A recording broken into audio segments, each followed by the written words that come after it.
So last session, everyone left the house and looked over the coastline outside of Daggerford. As Abel resurfaced and Kino saw the dragon did not move, nor did it say anything, as they all slowly retreated into the walled city. Inside, we found multiple posters for the Witchlight Carnival, and Abel heard a clockwork ticking from within the shipbuilder's house.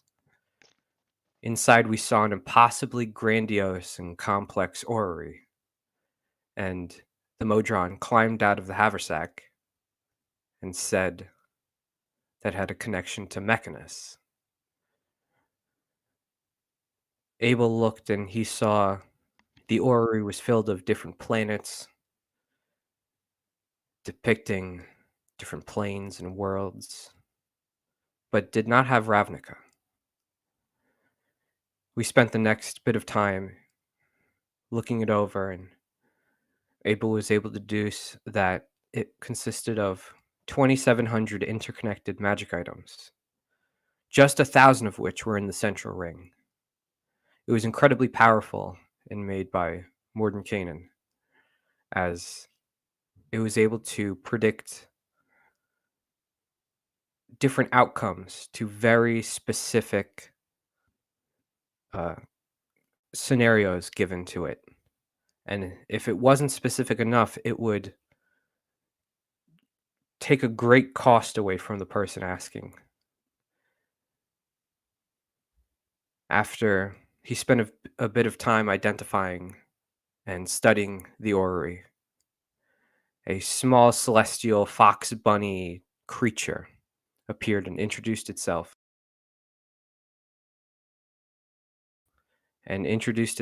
as Mordenkainen's familiar, although we did not get a name.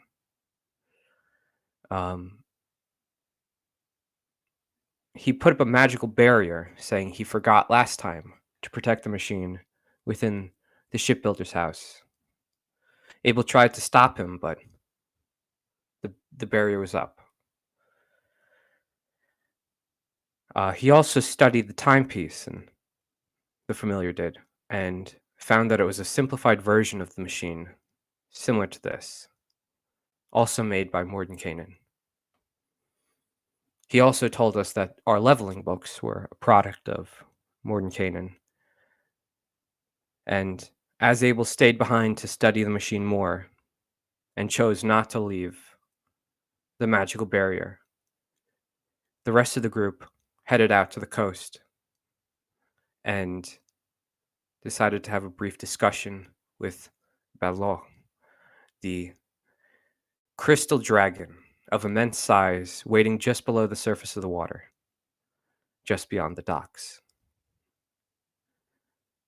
Kino stepped forward, volunteering to be the face of this discussion. And she spoke to it briefly about how it was captured and that Tiamat had granted it a chance at a second life. To prove her allegiance, it asked Kino in common if she would sacrifice her friends to Dragonkind, and in Draconic, she replied that she would. Everyone headed back to the shipbuilder's house, where Grin, Orion, and Honoree interrogated Kino about the outcomes of the peace talks with the dragon, and found that Kino had lied to them by saying she wouldn't sacrifice Honoree to the dragons. The session ended with us saying our goodbyes to Abel as he stayed behind in the orrery with his device and his Modron. Then we prepared for the group's departure from the town.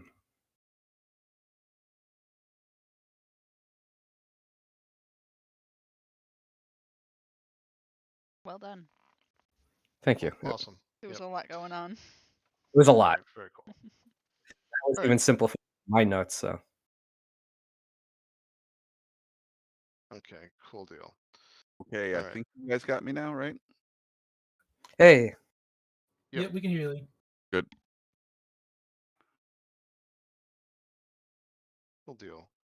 Can someone do me a favor too? Can you relink the concept port thing in Discord? For some reason, my pens aren't coming up. Yeah, just the link to the concept port.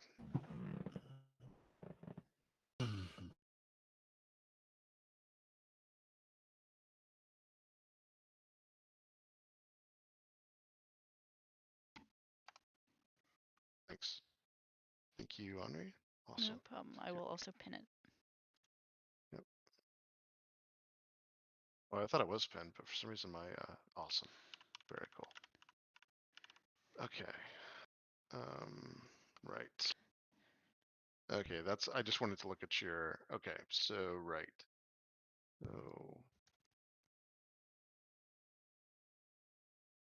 yep.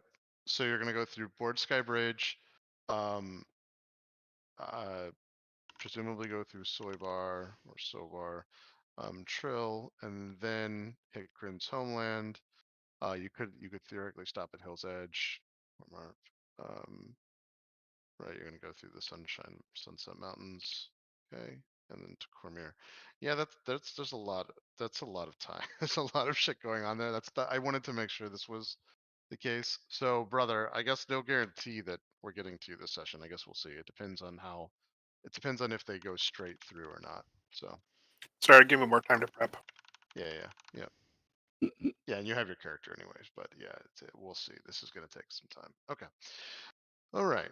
So, so before you guys do start your travel plans and go through everything and decide exactly where you want to stop, where you don't want to stop, or whatever, is there anything in particular that you want to do while traveling? Like, for instance, are you always going to be on the main road? Are you always going to find the quickest path? So for instance, the reason why I asked that is being on the main road is much easier than trying to like basically stay within the outskirts of the road, because then some of it's difficult terrain, and you travel slower essentially, and it takes more effort.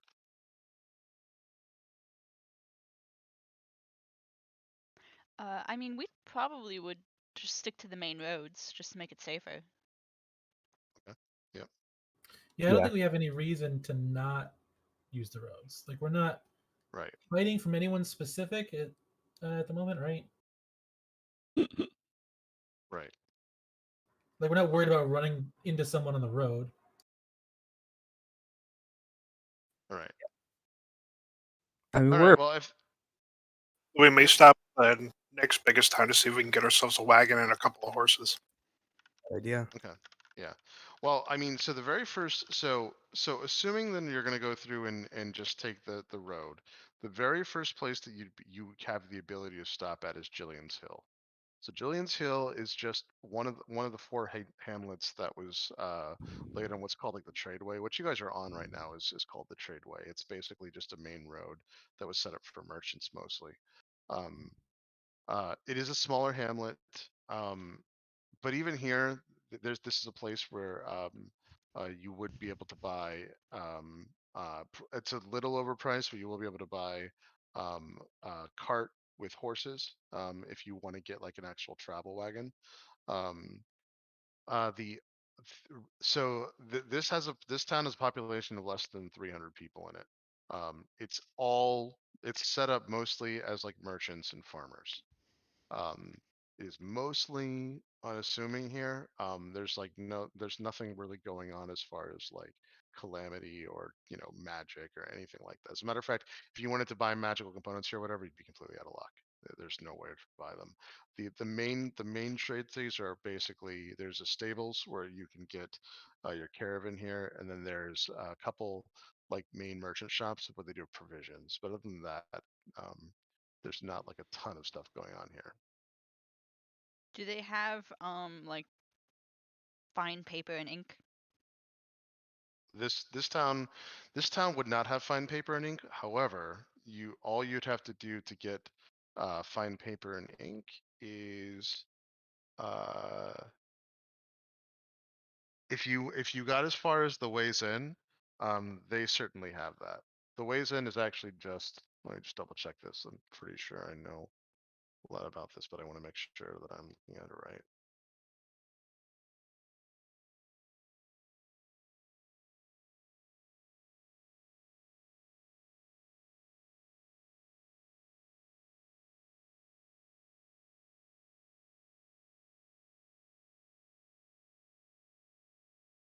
So so the way in is just a large, like walled out compound. There is a very famous trade center here that has that basically is set up specifically to restock some of the wizards from Neverwinter and of course the Arcane Brotherhood. That it does have things like fine paper and ink. It also has weapons and other things, but there's a really famous inn that's fortified that you'd be able to buy stuff from. Lovely. Yeah. Now the way in was basically this walled compound is actually a strategic, like military-ish kind of like thing. It's just basically there's these cart paths that lead up to like basically three bridges that like pivot into the area that's gonna like basically hit the greater road. And it's meant in three this way so that if they ever like if there was ever an invading army, they could just take them down essentially. But they're pretty heavily fortified too. There's like catapults and everything else. You guys will see it. This is nowhere you've ever been, I assume, unless you've traveled this way. So this will all be new to you anyway. But there is stuff that you could buy here. Yep. There's a trading post. There's an apothecary. Like there's actually places set up for mages. Yeah.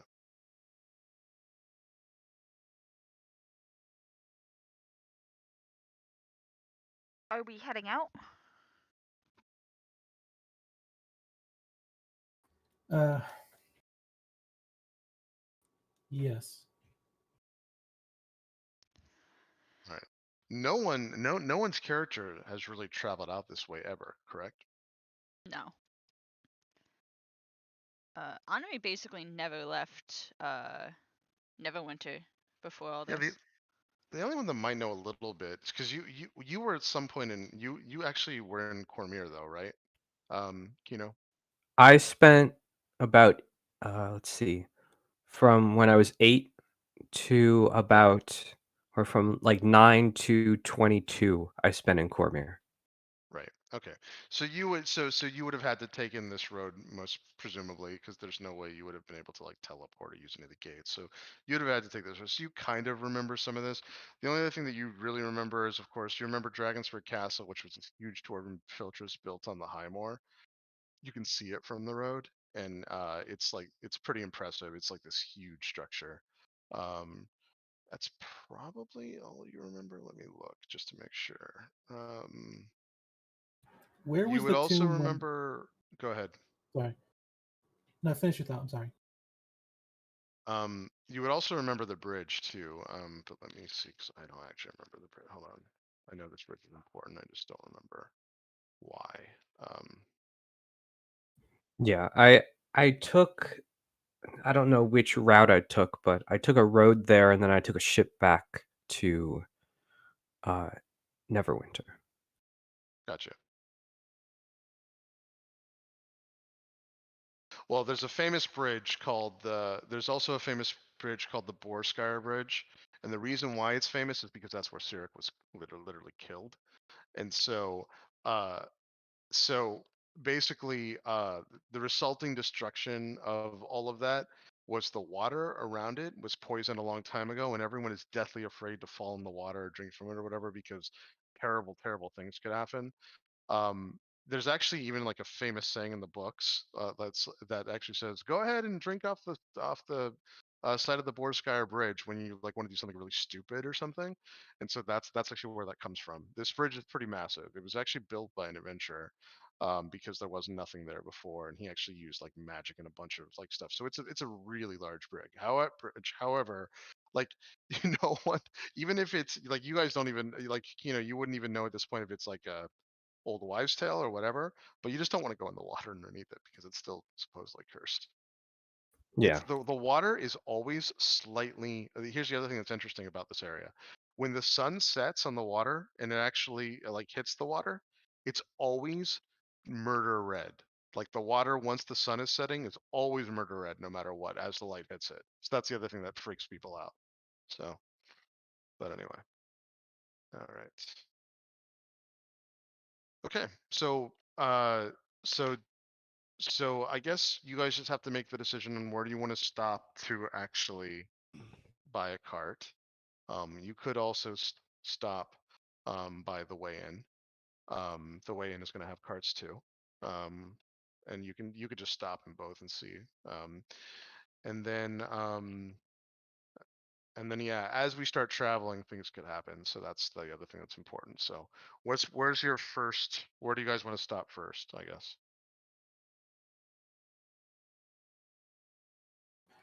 What do we need the cart for, Orion? A little bit faster than foot pace.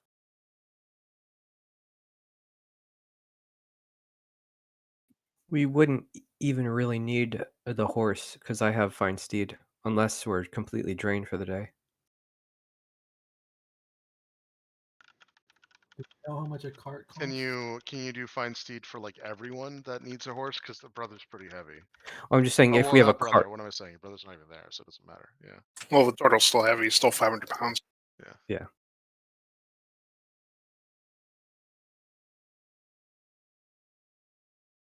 Because otherwise, this is how. As long as you walk a moderate pace, you're just walking your foot distance. Like that, there's an actual distance for that that's already categorized. That said, and it'll just depend on how many days you take to get there. You could always push yourself as well, but then you have to start taking points of exhaustion. Which means you start with a point of exhaustion, and even when you sleep, you have another point of exhaustion until you stop, essentially pushing yourself. So, and take the day to recoup. And the way in is the furthest we can get with today. Correct. The weigh-in's the farthest you can get with today if you're walking. And by the way, that's if you want to take your point of exhaustion and push it. If you don't, the farthest you can get by walking is literally Liam's hold. You can't even get to the you can't even get to the tradeway, the bow shot place.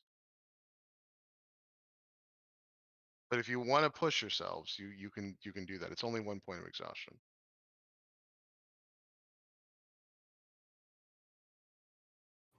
We'll stop at Liam's hold. Okay. Because Alright, cool.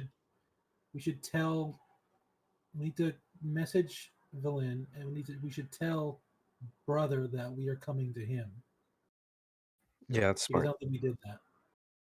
I'm also going to keep an eye out for Karsus, and maybe if we're sending out messages, we can send one to Karsus so that he doesn't teleport to Daggerford. Okay. All right, cool. So yeah, Liam's hold.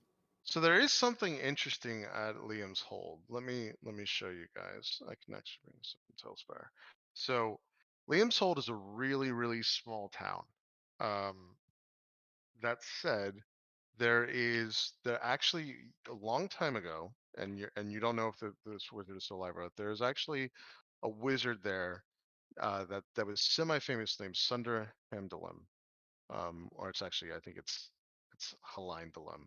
Um, and his tower still exists. As a matter of fact, I have it because I have all the towers. So hold on one second. Um,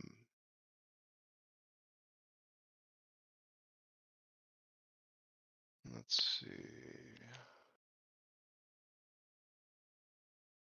Is so there's only a tavern here. There are regular supplies, but if you wanted to actually buy like a cart and a horse, you're gonna have to buy someone else's, which is possible, but there's no like shop set up this way. You're just gonna spend more for it, but you guys have a decent amount of money, so you could theoretically do that.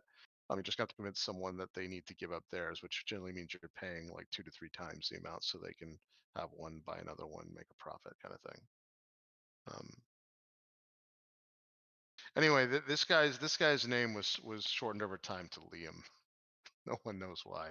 It's been lost to history, but he was a powerful wizard. The rumor was he was a warrior a long time ago too.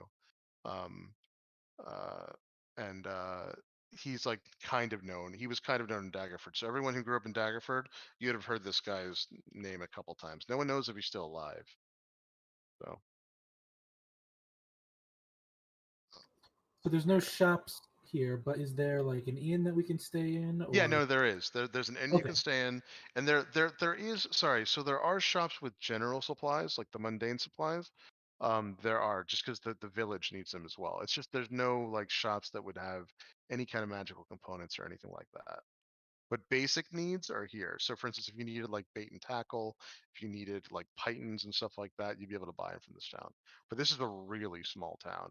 The only noteworthy thing here is this wizard's tower, which hopefully I'll be able to bring up soon.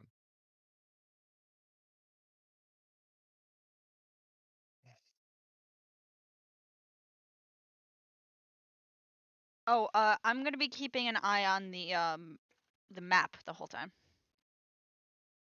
Okay, cool. Yeah. Yeah. And if we're, you know, if we're leaving Daggerford and we see any of those weird crystal elementals, um, I just want to see if I could get eyes on one without engaging it or being spotted by it. Sure.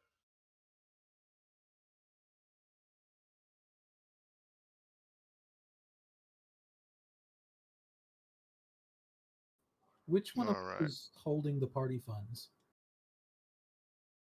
I believe Henri has the bag of holding. How much money do we have?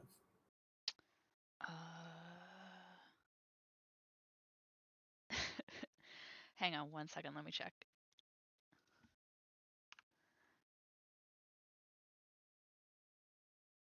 Like, I'm sure we have enough to buy We a have cart about and a horse. 18 But grand. So I have every single tower in the game, so this doesn't necessarily mean that it's like anything special, although it could be. But let me bring this up in Tailspire, and I will summon everyone.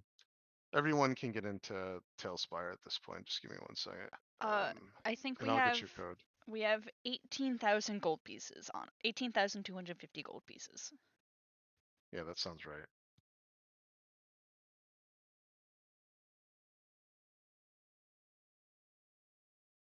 This is the only thing that's even remotely important enough for me to model within this village. So hold on. But let me. Once you got, is everyone able to get into Tailspire? Or do you need new code? I can just do a new code. Hold on. It's just overworld, correct? It is. Yep. I think I can just summon you too. But yeah, let me get you another invite code. But yeah, No problem. I'm updating it now. cool. No worries. Yeah, I have Yeah, I have all like. There's lots of wizards towers in the world. I have all of them now, which is fucking awesome. But this tower's cool. He's got yeah, too I much didn't build. power. I didn't build this.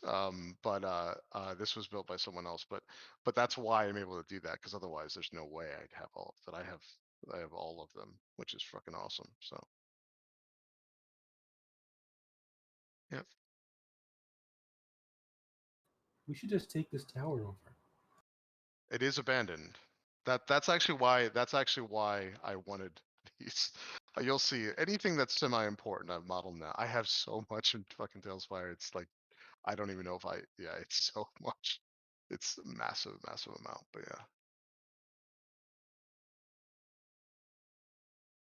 But that's why I just don't know with traveling. This is much more complex and detailed than it looks on the board. So you'll see, even as you get to this, I don't know how many sessions it's going to take to even get to Cormier, for instance. So unless you guys decide to teleport, that's why teleport's going to end up being massively beneficial in some cases, because there are going to be things that you know basically waylay you and hold you up as you travel. So.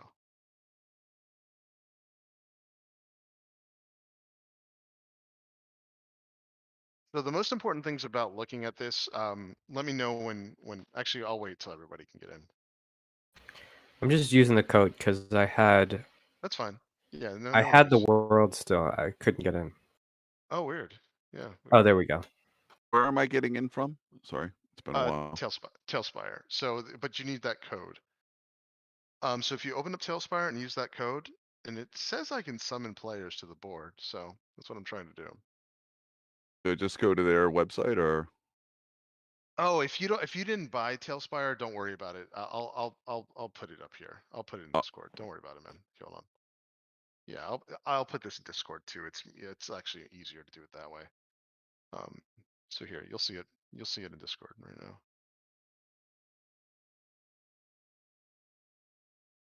All right.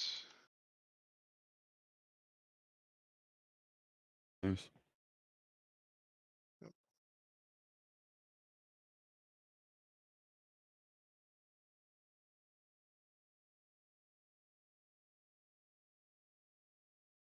All right.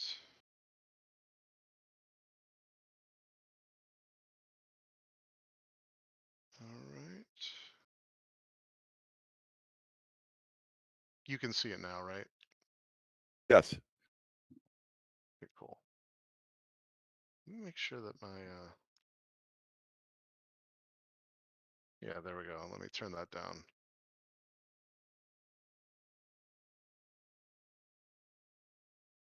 Okay. I'll turn down the music, guys, so you can actually hear me. Okay. All right. So this is what the tower looks like. It's clearly been overrun. It looks like it's been abandoned. But that wizard that I told you about, Liam, once at one time owned this thing. It still says I'm waiting on the GM. Oh, hold on. I that same thing happened to me. I had to put in the code and go in, even though I already had access to the world. And I'm gonna see if I can summon you another way. I'm gonna play some marker and summon you. Because I still had the world saved on my main menu from Did that work? prior. Yeah, see, it looks like that's the bug. It's a bug. Okay. We'll get you miniatures and everything if it comes down to it. But yeah, and I can take this I can actually take this whole thing and incorporate it into the larger map if we ever have to. So you guys can actually see the surrounding area and eventually the town. Um, but um, but this is the tower itself. It clearly looks abandoned. It's seen better days. Um, but a powerful wizard did used to stay there. No one from the town touches this thing. It is it has a reputation of being dangerous. Matter of fact, there have been several of the villages like adolescents who have tried to get into this thing at one time or another and have literally lost limbs doing so. So this is not something that you can just mess around with. It is a dangerous place. And matter of fact, everyone's also terrified to like basically even like try to demolish it or move it out of town or whatever.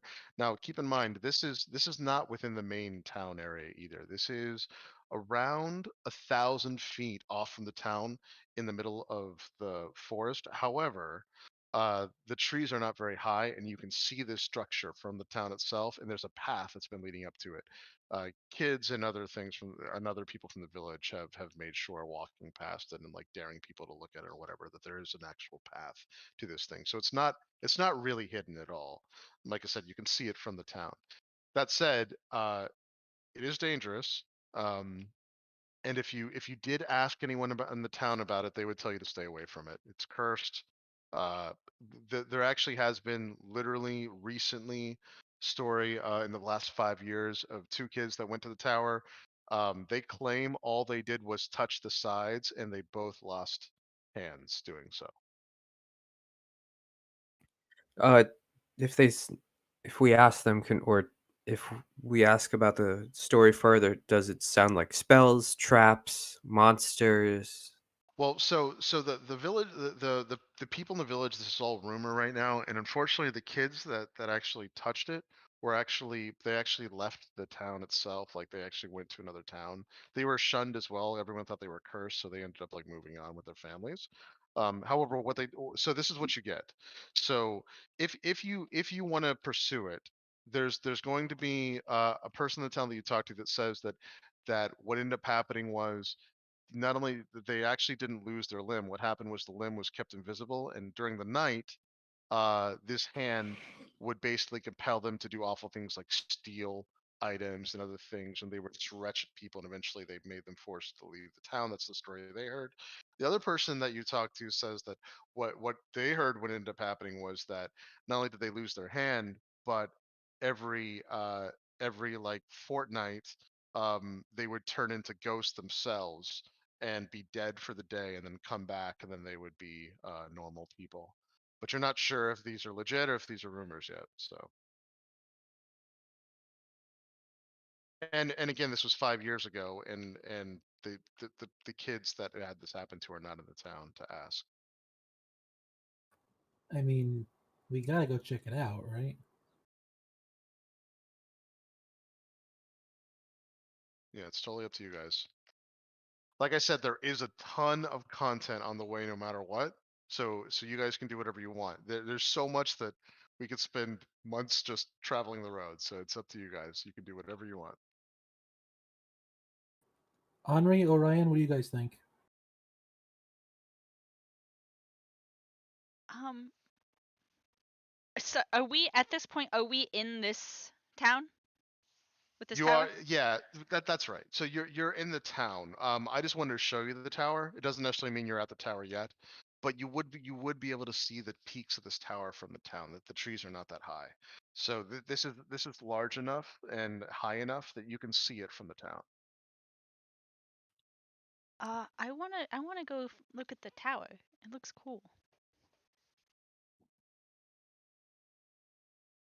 I wanna go look at it closer. Okay. Um, What time of day did we arrive at? Yeah, so it's basically the afternoon. It's 2 o'clock or so, the equivalent of our 2 o'clock in the afternoon. You've still got plenty of daylight. You've got at least 6 hours or so, maybe 7 of daylight to investigate it. All right, yeah, let's go. And then we'll come back to town when it starts getting dark. But we have some time to go check Yep. it out. They're charging you 50, so it's 50 silver per guest to stay at to stay at the tavern. For whatever reason, they're not letting you buy a room. You actually have to pay per guest. You think this is pretty steep. Um, uh, you can try to negotiate that later, but it's very clear to you that the people in the person that owns the main inn, there is, by the way, a smaller space, but it's mostly stables. It's not very nice. They're willing to let you stay there for literally like 3 or 4 silver, which is still expensive. But uh, f- but you think you're getting conned because you think what's happening is they notice that you're like really powerful people that are not like and they're trying to take advantage of you. That said, it's still reasonably cheap for you guys, but 50 silver is definitely higher than the going rate for Yeah, staying but at an like, there's only four of us, so inn. Yeah. it's 2 gold. We'll give them. We want to stay in good standing in the area. Yep. I'm also going to hang back after we purchase the rooms, just to get out of earshot. Okay. I just want to ask them once everyone's kind of away, if they know when the winter solstice is. Yeah, I mean, they will tell you that. Who do you want to ask though? I'll It ask the depends person we on. just paid the 2 gold to. Okay, so the innkeeper. Um, Hold on 1 second. Let's see if he knows.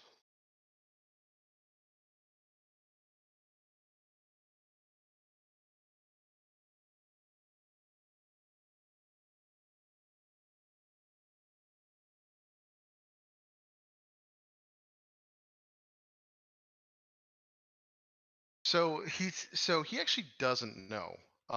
He knows that it's not every year. He knows that the winter solstice is special and that it has something to do with like it's not every year. He thinks it's the 13th of Nightal, but that's his best guess. Okay, I think what Tyler meant to ask was in what is the date today in relation to the winter solstice? yeah. Oh, so the winter solstice. Do you know this? The winter solstice is actually on a leap year. It's Nightal 20, by the way. But it's always on a leap year. No, The I actual did winter not know solstice. Okay, that. that's fine. That's fine. Henri Oh is my a leap god. year baby. She's Yeah. like 5. Yeah, yeah. It's. I mean, you obviously have your birthday going through it, but yeah. So it's the 20th of Nightal, but it's not every year. It's actually That a leap. Yeah, suddenly makes a lot of sense. It makes so much sense. yeah. But anyway, but you obviously celebrate your birthday the 21st of Night or whatever the day would be normally. But yeah. Um. So you're asking how much time until then, basically? Like how many months until then? What was the question? Yes, basically how Yeah. much time until then? If you're just asking like how long until the 20th of Nightal, it's only going to be a month. So Okay. it's the month before. Yeah. Okay. Sounds good. Yep. I will thank him. Yep. But he was wrong anyway. The winter solstice is the 20th of Nighthall. So.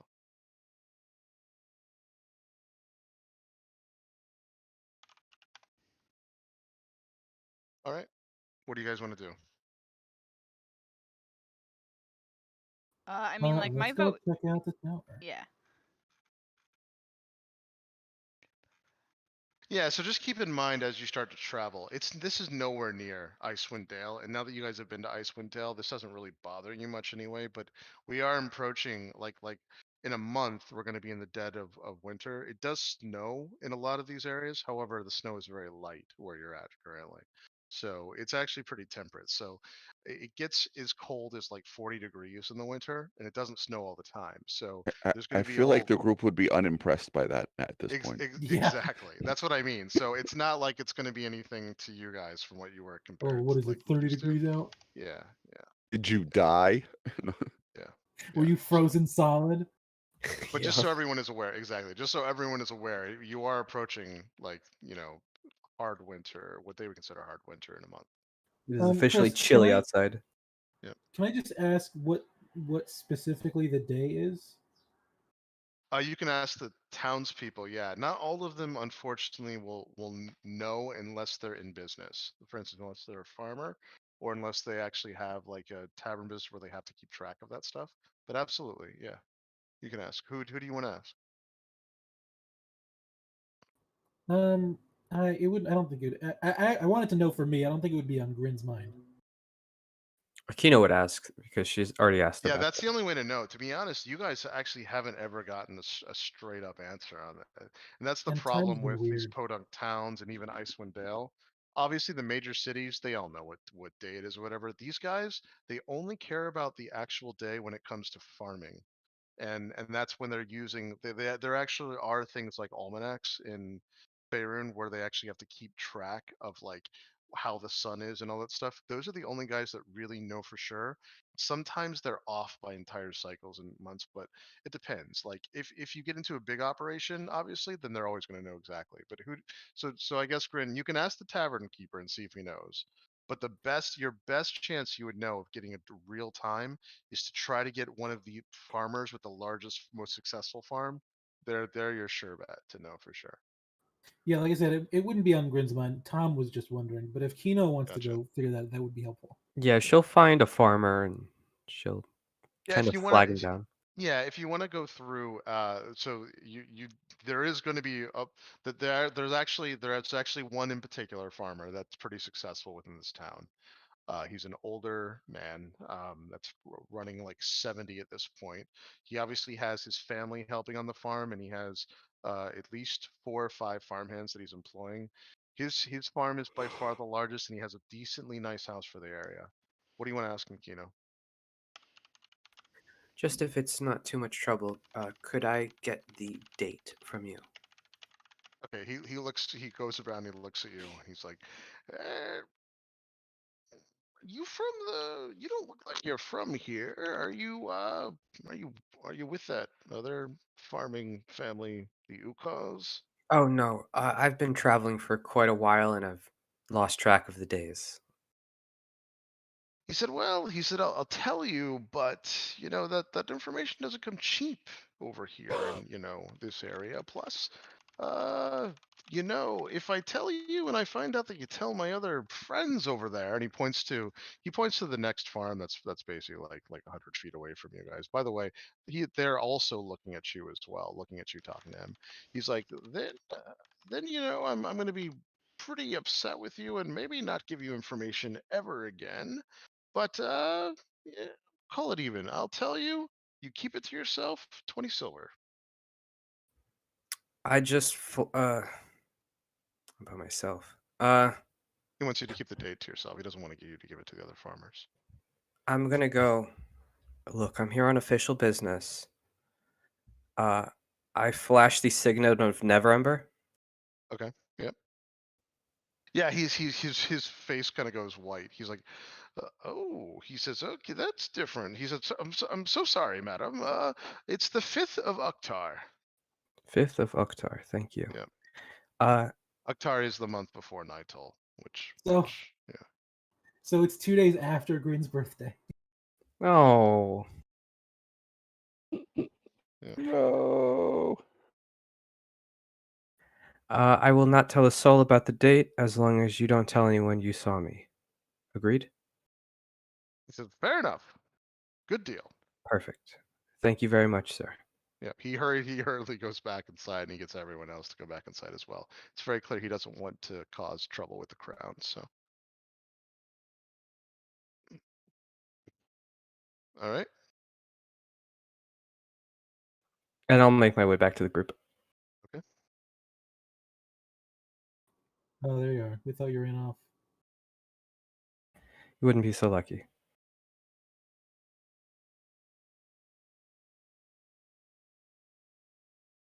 So on our way to the tower. So do we want to stay inside the tower? I don't. Green is intentionally like not looking at her. Grin, look, you can't ignore me all the way while we're on the road.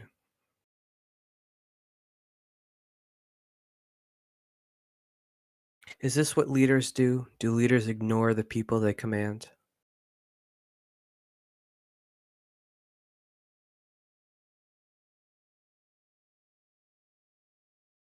I mean, we could sleep inside the tower, but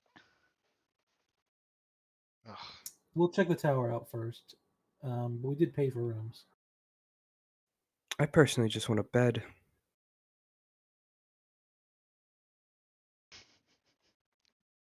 I'm not allowed to make the joke.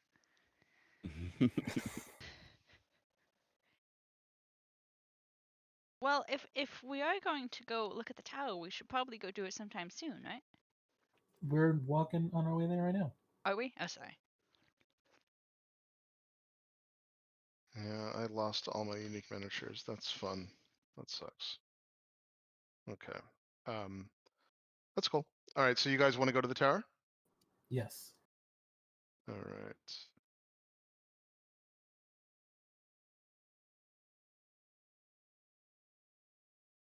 All right. So the path to it is pretty straightforward. Once you get to the tower, if everyone could look at my stream real quick, the most prominent things that you see from the front are there are two statues, each of knights. They're not exactly like these statues here. The knights themselves are holding a sword, and that sword. Can everyone still hear me? Yeah, we can I Yes. hear you. heard the I okay, can hear. I heard the Discord noise like something happened, but okay. All right. So the swords are actually out pointing towards you, instead of the shield being down here. Um, and each of the actual the armor sets of the armor of these things are um are what look like the standard like soldiers of Om. And the reason why they you know that is because on the shield is the symbol of Om. Um,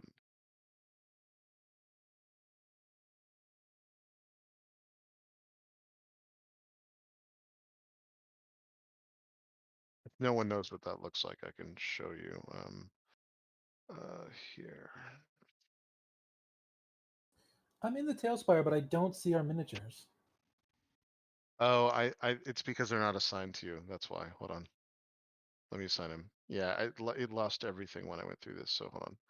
Play permission. Uh, which one are you, Jade Truant? No, Yes. that's. Oh yeah. Sorry, Tyler is Kino, and Yeah, I know Tyler's Kino. Which one are what's your name? Tom Is it is J Truant. Jade Truant? Okay. All right, cool. All right, and Kino. I only have 3 up right now. Kino and Henri, and I'll get you one. John. There you go, Henri. I'll get the others in a second. Hold on. Anyway, it has the symbol of Om on it, but that's the only thing that's really notable. Besides the fact that the tower itself is overgrown, as you can see in the stream, and then there, surrounding it are just a bunch of trees and other things. You can go if you go through and start looking around with your miniatures. One of the things you notice is that on this side is a tree with incredibly sharp branches here, um, and then there's like thick vegetation trees on this side. There's another one of these trees with really sharp branches with no leaves on it. That's it for now. That's it for looking around it. And here, let me get everyone else up. All right.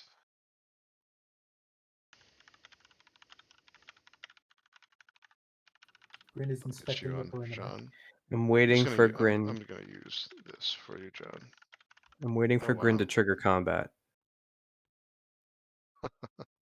Nothing so far. Yeah, Grin has gone through the entire side. Nothing's attacked him. Hold on. Orion, you look like you've gotten so much older since I left. Check out the beard, eh? Yeah. Mm. Yeah. It's really just grow beards. sphagnum moss.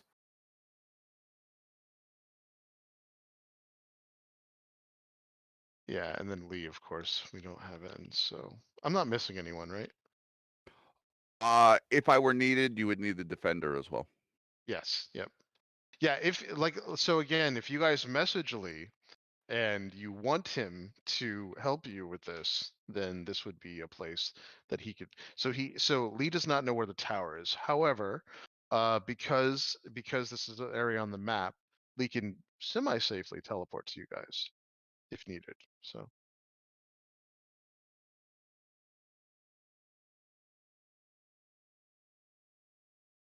This is the location.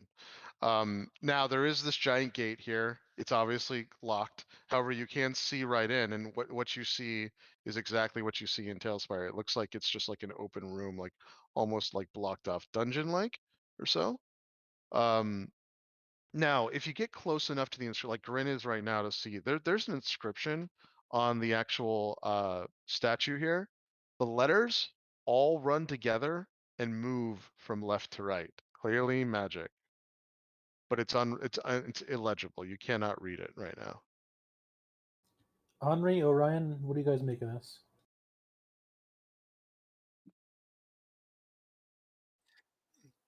Orion is going to take in a second to take a look at the vegetation out and around and see if anything stands out as maybe it doesn't belong here. Maybe Yes. take a second Yeah. to talk to a Yeah. tree. Go ahead and make a nature check. Yep.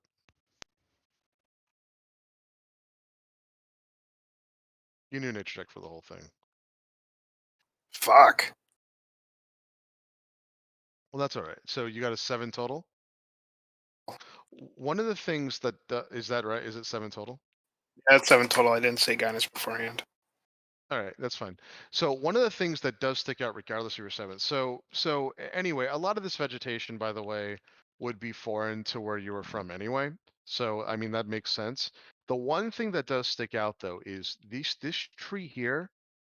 There is something unnatural about it as you look closer, and I'm going to give you, as long as you take a bunch of time, given that you are a druid and you know about these things, I'm still going to let you glean information out of it. It's just going to take time, but the branches are razor sharp and completely unnatural. Also, you lightly go through, because you were going through it anyway, to like, you carefully go through to touch the bark. Nothing happens to you. The bark is as strong as stone, almost like the tree has been petrified, and that alone and it's cool. So that alone makes you believe that there's something going on with this tree here. That's all you found so far. Now there are, as you were looking around, this plant underneath the tree is also very alien and foreign to you. You've never seen anything like it. What it doesn't show you in the actual Tailspire thing is that the leaves to this tree have a green base, but then on the tops is this what looks like crazy purple pattern, almost like it's like scaring away predators, and it's got some red undertones underneath. You've never seen a plant like this ever. You're not sure what that is yet. Yeah, I'd probably take a minute to jot down a quick sketch of it, what it looks like, Yep. general observations, and I'd probably ask them for time to Yep. investigate a little bit more thoroughly. Yep.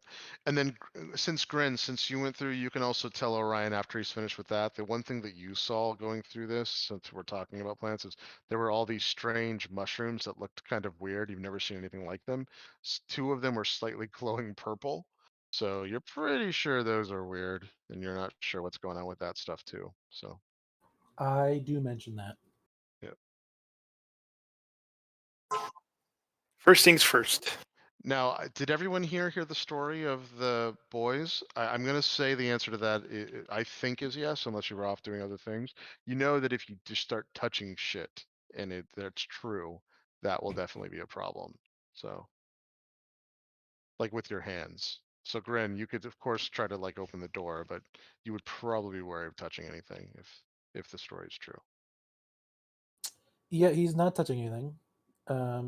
He's getting as close as he thinks is safe to at least, look at the statue and the door, but he's definitely not touching anything. Yep. And if you here, we'll do this. This is always so crappy. So if you look up too, this gives you an idea of how tall this tower is compared to you guys in my screen. So, I mean, it obviously doesn't look that tall when you put it through here, but it's pretty tall. I mean, when you look at it from your character's perspective, this thing is pretty high up there. So,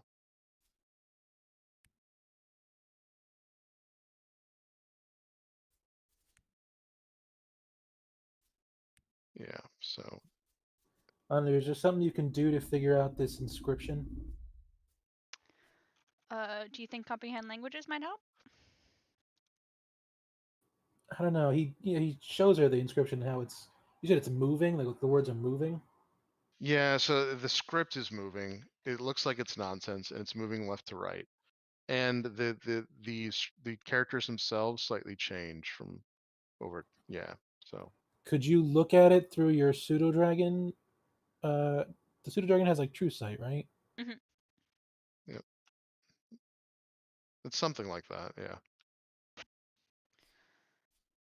I don't like how you phrase that, Chris. But I will ask Butterball if she'd be willing to help me with this. Okay. All right. So Butterball does get out, and she like looks at the tower, and she's like super excited on her. She does tell you that she thinks that this entire area around here is magic. When you look through her eyes, you do now start to notice that Butterball is showing you um like the whole tower as like outlined glowing. Also some of the vegetation is glowing here too, and she'll if you allow her to, she can fly around. Do Yes, you of want her to? course. Okay.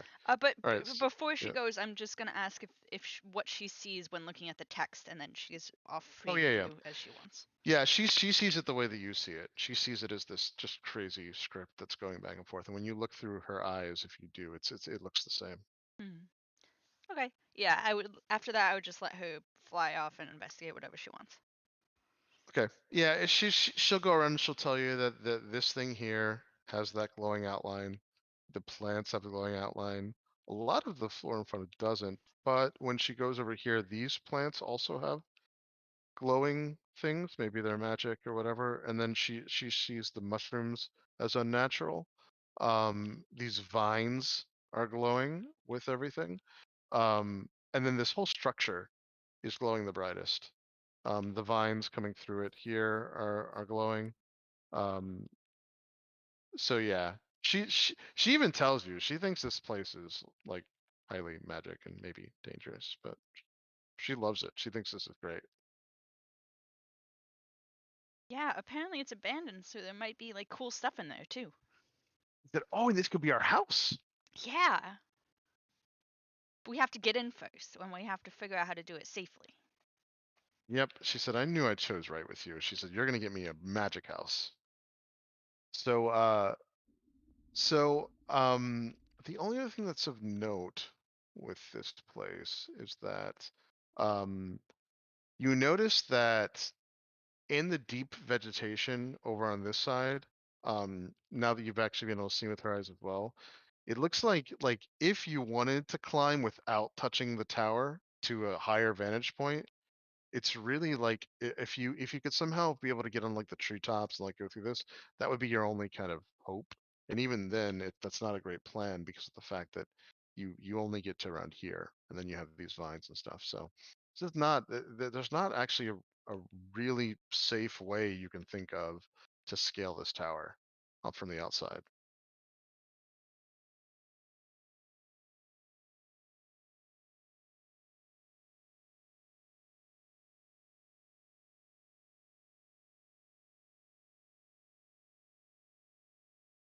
All right. So what do you guys want to do? Well, I gotta take the advice from the magic people in the party. What do you guys think? I think we should read the plaques on the statues first. They're There's like only the jumbled. one. Yeah, Okay, it's just only the the one. one and it's jumbled. Yeah. Even with comprehend languages. We haven't tried Did that you yet. cast it? I don't think they've cast it yet. I can ritual cast it. I just didn't know if it Yeah, would be might as helpful well. because yeah. So I will start ritual casting comprehend languages. All right. Does anybody want to do anything while that's happening? Yeah, Ryan's pretty much entranced by all the foliage, just getting down as much info as he can and taking the time to learn about the tree. I'll use the Yeah. divine sense, standing right next to Grin. Orion, you get the idea that this tree is either a magical construct or maybe something that's not from this world, potentially, or simply just created by a higher powerful wizard. But the tree itself is definitely some kind of magical thing. You're just not sure what it would be used for. You have an idea with the fact that it's got really sharp things, though, that it could be some kind of weapon of some kind. Um, when you do finish and go through comprehend languages, sure enough, it does not work. It's not a secret language. It's just some kind of weird puzzle or something. Does divine sense give me anything if I was to stand like next to Grin? Yeah, so it does. There's no fiends undead. It's not consecrated as sacred ground, unfortunately, or celestials. Yeah. Hmm.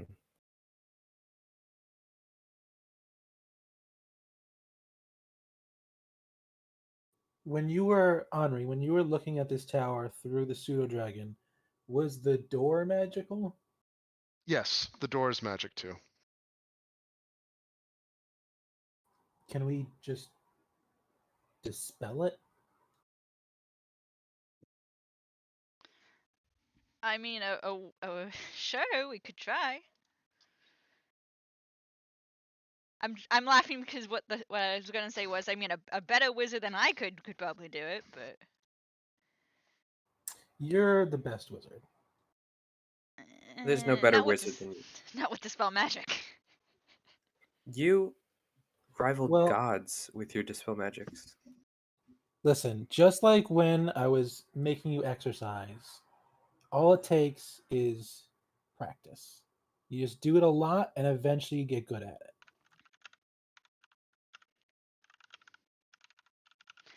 I don't know that that's true of magic, but I can give it a shot. I will, I guess, attempt to dispel the door. Yep, go for it.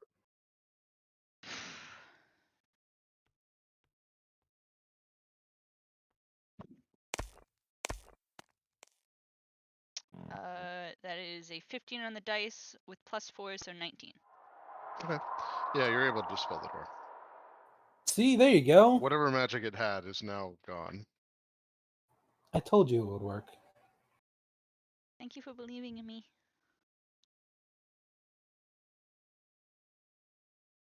It might still be locked though.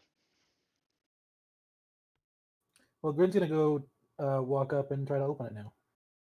Okay. Yeah, it's locked in. You'll have to find a way to lock it. It's a steel door. Oh god. It is. I It probably looks like can't it's made of get some it. kind of fortified steel, but it's steel. But you can, it is just like it is. There's bars and everything. You can see into it.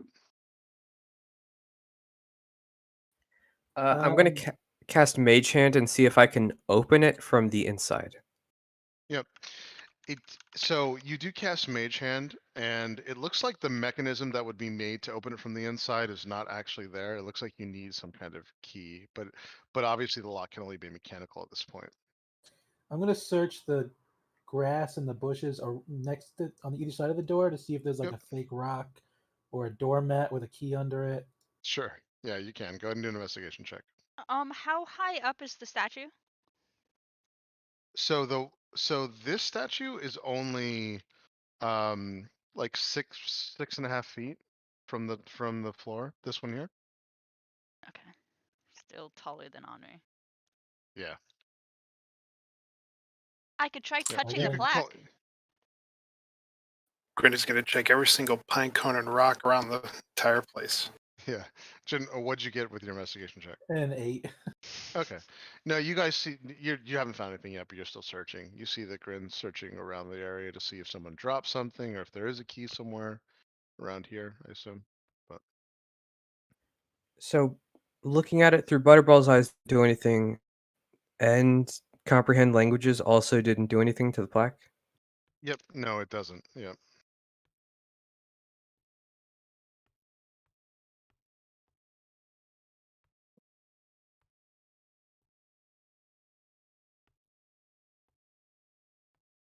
Is nobody against the me touching the plaque idea? I'd really prefer. I'm you to- very much against it. I mean, just because I said it and like nobody responded, so Sorry. Sorry, We my thought you would have Come on. assumed. I assume nothing. Yeah, no, don't touch it. We have a lockpick set on us, right? No, we don't. In the bag, in Johnny's kit, and in None of Chester's us really know kit. how to use it. I think it might be a good idea to just put a pin on this one and keep rolling for the time being. Yeah, the only thing that you can think of, Gren, you're strong enough that you could try to eventually beat this thing down, maybe. Or maybe even like hard break the lock. It doesn't mean that it'll work.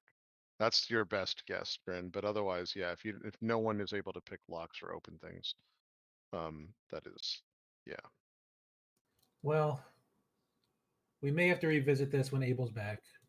He was the one. He was the last one who could pick locks. Yeah. But You guys can always here, message Abel too, obviously. Yeah. well, he can't message us a lockpick. Um, No, you could This- message Abel and say, "Hey, we need your help," kind of thing. But yeah. this doesn't seem important enough to drag him away from the thing. Yep. Well, we know where it is, gang. It's probably not going to go anywhere. You know, nobody wants to touch it except for us. So, I think we should take Orion's advice and just put a pin in it. I think that's good advice. Aww. Let us Don't worry, in. we'll come back. We're only just getting this road trip started. There'll be more. Will there though? I guarantee it. Okay. Let's head back to town while it's still daylight and see if we can get our hands on a horse and cart. Yep. Yeah, there's still plenty of time. So if you guys go back, you're gonna have a couple different options. That same farmer that you talked to, the one with the largest thing, has the nicest cart, and basically this is what looks like a merchant's cart. It's actually pretty well made. He probably bought it for like maybe a couple gold. Considering that it's actually reinforced on both sides. So if you are like attacked by bandits, there's basically extra steel wrapping, so which means that the majority of their shots won't go through right away. It's made out of good wood. It's made out of like a nice heavy wood. So this one's going to be the most expensive though, and if you ask him, he's saying he won't let it go for anything less than 20 gold. It's too valuable to him. He doesn't have another one. He's going to have to go into town to buy one. So Oh, 20 gold. I don't know. And guys, do we have 20 gold? I think we can manage it. What Okay. about, I mean, are you going to throw a horse in with it? He said no, but he said you could. He said I mean, he asked what kind of horse you need. He is willing to give you 2 of his stronger workhorses if you want them, but those are going to be 2 gold apiece. How many horses do we need to pull the cart? You only need 1, but you can actually use 2. 2 would be a little bit better, probably. Yeah. All right, all right. Listen, sir, what was your name?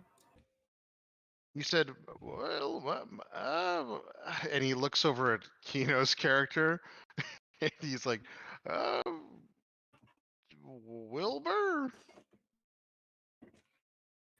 So it's 20 gold for the cart and 2 gold for 2 horses, or 2 gold each. 2 gold each. I'll give you 25 if you throw in, food for the horses. He said, "You have yourself a deal," and he runs back into the house. He does. He basically gets his family or the helpers. You're not actually sure which one's which, but a whole group of people come out and they start.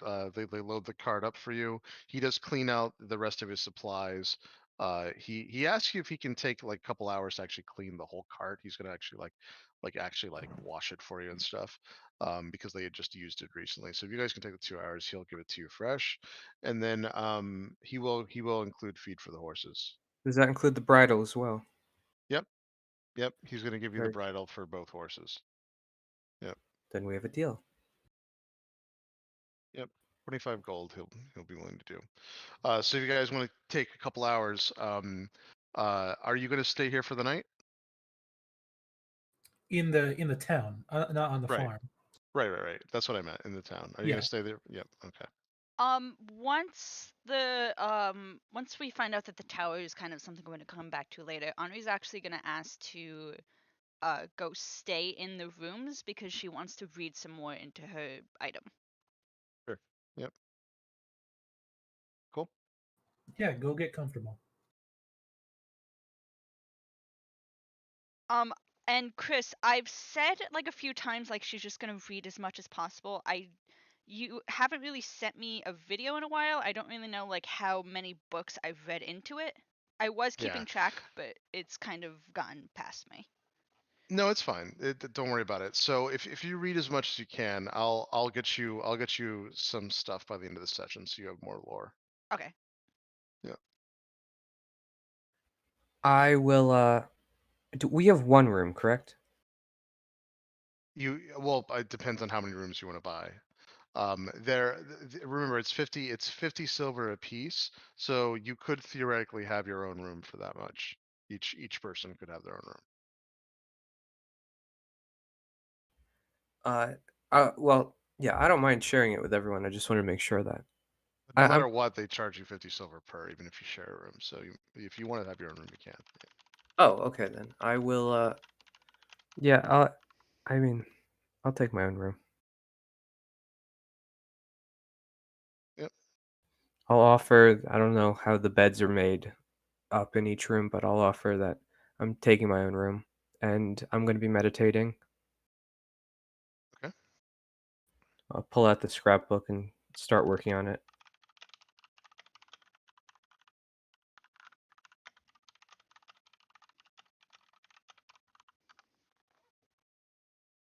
All right. Yeah. As the day kind of winds down, Grin's gonna do his, his exercises. He's gonna take a jog around town. Yep. Cool. Yeah. Since he probably can't vent in the woodbeds, Orion will like to ask the innkeeper if he can stay in the stables. Since he likes to be outside a little bit more anyway. Yeah. No, you totally can. Yep. Yeah, he'll let you do that. He still charged you the amount, but yes, he says that's fine. Yeah, you take the spot in the stables. You probably spend the time trying to talk to all the horses. Yep.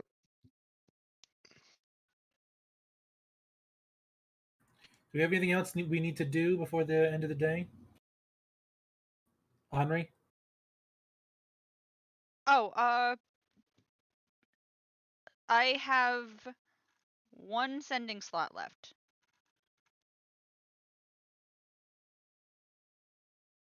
Who do we want to message? I'm still waiting on Karsus. Yeah, he hasn't replied yet. Yeah. Probably brother, because we don't want him to go anywhere. We need to know where in Cormier he is. Okay, so we are on our way. We are on our way to Cormier. Don't leave. Okay, that's 9 words. Yep. Where are you located? What's your Where? location? What's your location? Yep. Hope you've been well. Well, That's 18 so far.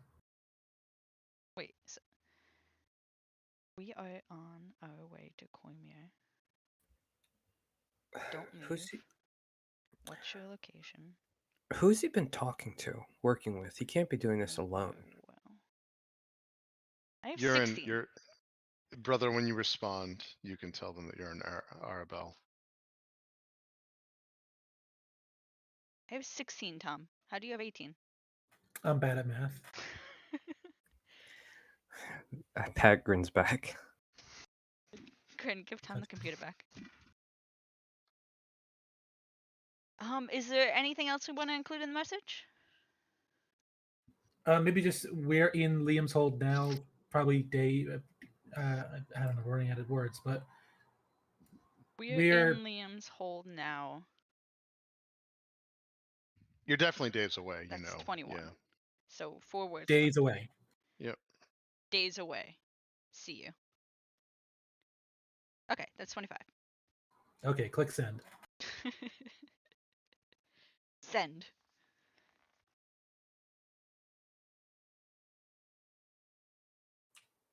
And a few moments later, it almost sounds like he's a little winded, but he'll say, Arabelle, travel by shadow, not safe, be discreet, be careful. Shit, we can't do discreet.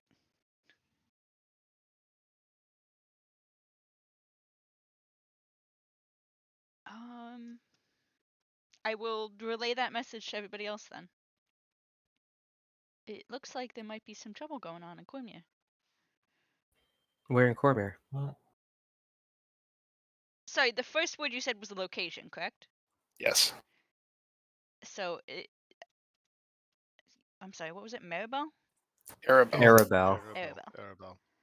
Yeah, I it's one of circled the it on the capital map. cities in Cormier. Mm-hmm. One of the largest ones.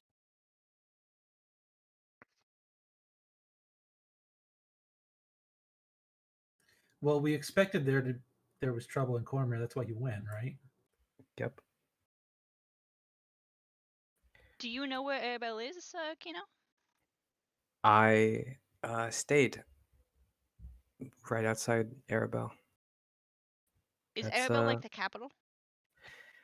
I haven't been to every city, but it's one of the biggest ones.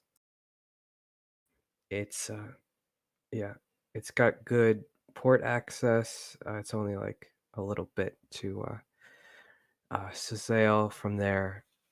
Uh, it's pretty substantial. I can only imagine what would take it over. Oh, and you see, she's worried. Yep. You can do a history check to if you can remember if Arabelle is the capital or not. Yeah. If you don't know personally, Kato, that is. 14. All right. Arabelle's not the capital. You think it's Suzale. Zale is the capital of Cormier. Yeah, Sazale. I'll I'll tell Henri that and everyone. Yeah. Hmm.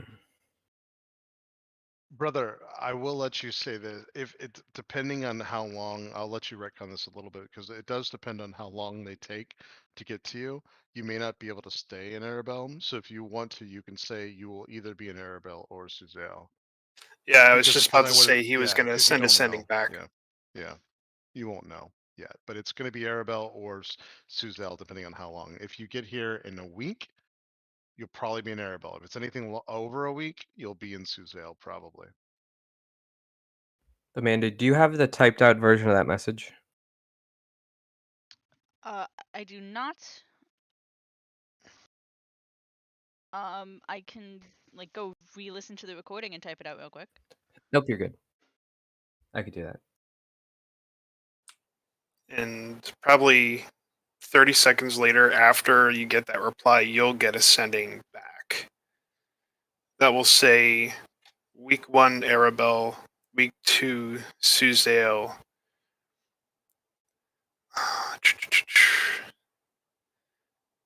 Be careful who you ask. Find the Steel Inquisitor.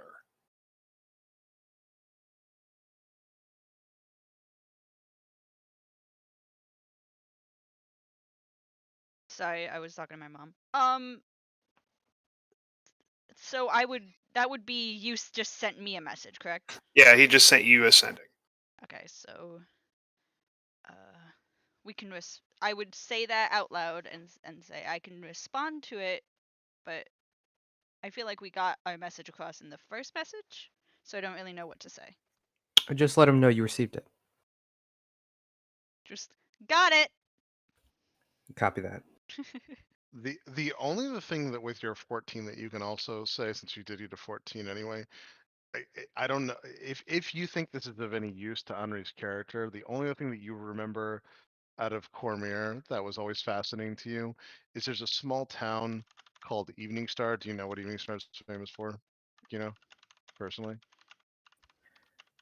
It's the Oh, only too town in long. all of Faerun. It's the only town in all of Faerun where, for whatever reason, under natural currents, all these tressums are literally flying cats. Literally just stay, and they stay. They're like actually like nice to the people and everything too. So some of them are even pets, but they like stay around. It's famous for this. It's literally a town of flying cats called these tressums, and they take care of rodents. They're magical beasts. Some people like most of Cormera thinks that Evening Star is like a really lucky town because these things are known as good luck charms. They're basically the mascot of Evening Star. People actually travel just to see the Tressum there, but they're flying cats. It's a real thing in the canon. It's Henri. I'm gonna tell her. Yeah. And by the way, Henri, so I don't know if you've ever seen a Tressum or know what they are, but some of the Tressum also have these like beautifully ornate, they almost look like fairy wings. Some of them just look like they have standard like eagle wings with golden feathers, but some of them, the rare ones, have like crazy peacock like fairy wings as well. But yes, it's a town of flying cats. Would Henri have heard of them before? Tressums, I would say that if you ever saw about them at all and you were interested in them, you would have dived into it. So yeah, you would probably know what tressums are. But uh, Kino, you don't necessarily know the name of these things. You just say they're flying cats. It's like a town Yeah. of magical flying cats, and yeah. And So which town is I, this? I like the yeah, just regular You think so? eagle I wings circled with it. golden feathers. yeah. Just regular eagle wings, exactly. Cats with the Yeah, regular large eagle wings, golden Henri's feathers. like Some of them look like fairies. Yeah, Henri's just like bouncing around with excitement about the yeah, city of flying cats. yeah.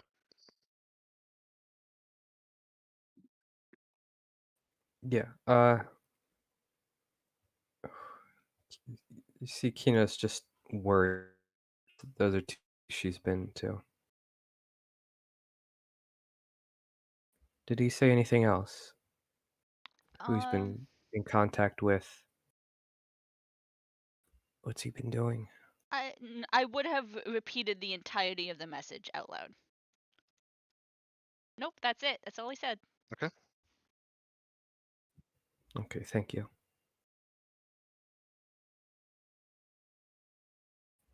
Yeah, Kino just looks tired. She kind of wiped off she usually has like war paint and stuff. She's wiped it all off since you've left Daggerford, so she's just tired.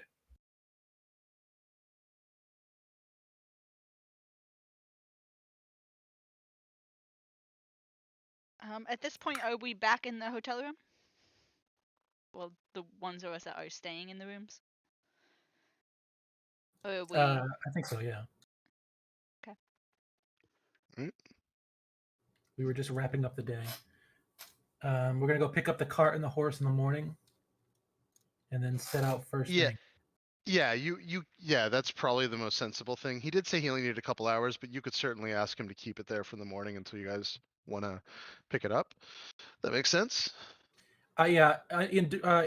When I go out for the jog, I'll jog by the place and say, "Hey, we're gonna pick it up in the morning," because we don't have a Cool. stable or anything. Right. Yep. Grin, do you need a running buddy? So he gives you enough feed for a month, but keep in mind that I'll be keeping track of that. So like after a month or so, you are going to run out of food for the horses that's like nutritious and easy for them to digest. You'll just need And to then buy we more or and then whatever. we got to eat the horses. Yep. Then you just kill the horses and eat them. Yep. Or Henri could like kill people and use that as horse feed to like Yeah. clean it up and yeah. Just I quit. pelletize them I'm done. after. Holy shit! I'm going home. I'm obviously joking. Yeah. We But it just would find the work. nearest old person. Said with the ease of a D&D player who sees horses as worthless. Yes. Yep. That was the joke, I'm by the being way. I bullied. mean, most people could give a damn about their horses or whatever. It's like, oh, you guys, like, we only need a month. It'll be fine. We'll Yeah. just release them, or they can starve, whatever. Yeah. Yep. They won't last a month. It's all right. Yeah. No, we'll watch over these horses for as long as we need them. I give it Uh, 2 sessions. These horses will be disintegrated. That's a bit optimistic, I think. 2 sessions starting now. All right, everybody, let's get some sleep. We got a long day tomorrow. Grin, you want a running buddy?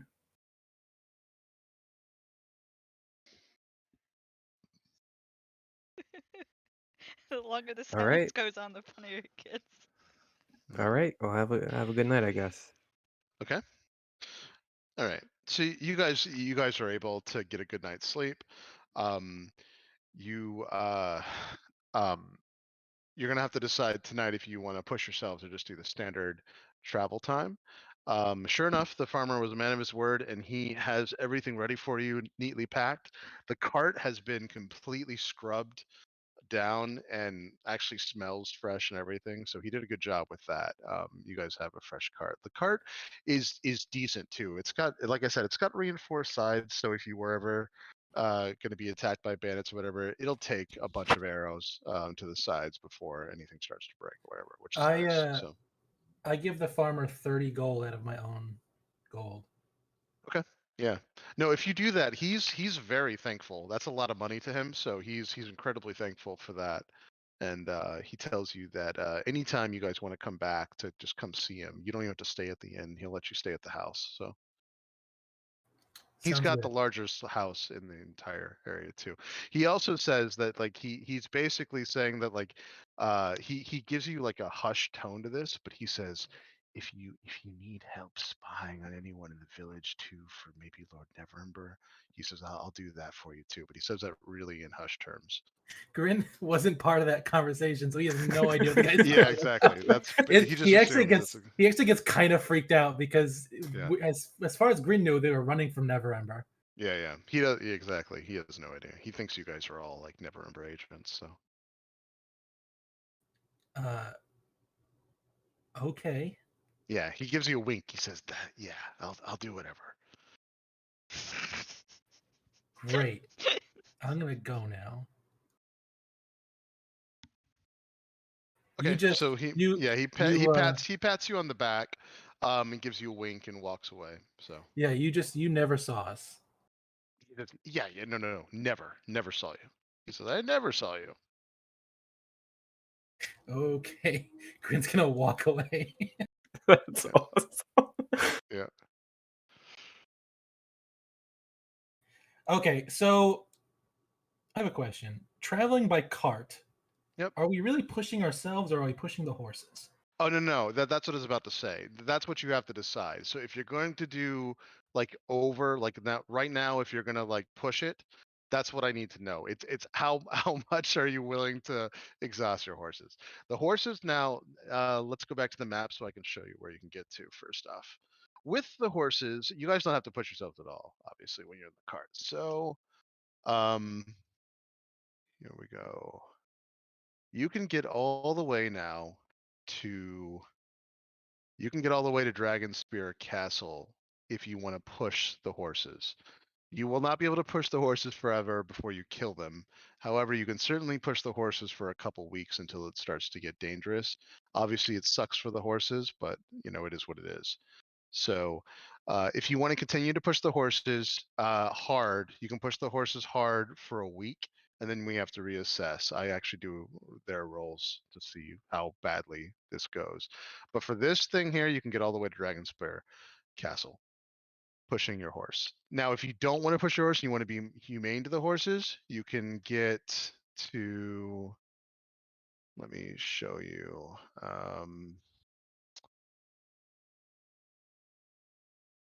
Hold on. You can get. You guys can see my thing now, right? Yep. Okay, you can get to around here if you don't want to push them. But if you push them, you can get to just past Dragonspear Castle. You can actually get to right here if you want to push. Well, So pushing them has its advantages. So Grin is leaving the care of these horses up to Orion for the time being. He just assumes, as a druid, he knows what to do. Yeah, and after a week or so, it's going to start to become dangerous for the horses. But they could take this for a couple days. But if you want to, you can keep pushing them and keep pushing them. I'm also just going to do 2 things before I sleep. Yeah. Keep in mind, these horses, these 2 horses, they're the best of this guy going through, but they still have a lot of weight to push. I was looking through, and it's over 1,000 pounds. Well, So Kino's gonna walk. yeah. Oh, Kino, I was gonna say, yeah, Kino's actually decently heavy too. So if you put Kino outside, Kino's gonna be way far behind you guys if he walks though. But That's yeah. like what, 1,000 pounds off the horse? Yeah. But you Probably have less over than a half of ton. that. Yeah. Yeah. Yeah. Yeah. No, I'm not walking. But these are Because- pretty strong horses. I mean, they're yeah. Don't you have your own horse? Orion, that you would know that it's humane to do this for 3 or 4 days.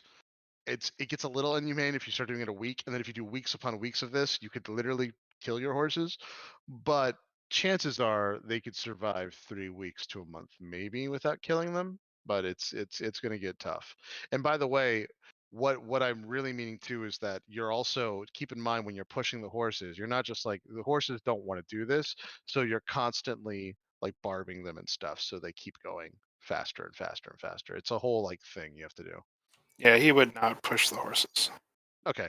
Yeah, if you're not going to push them at all, then you're going to get it. You guys don't have to worry about exhaustion or whatever. You get more than 150% of what you're going to normally travel, and then you get some extra on top of that, so you would get all the way to here.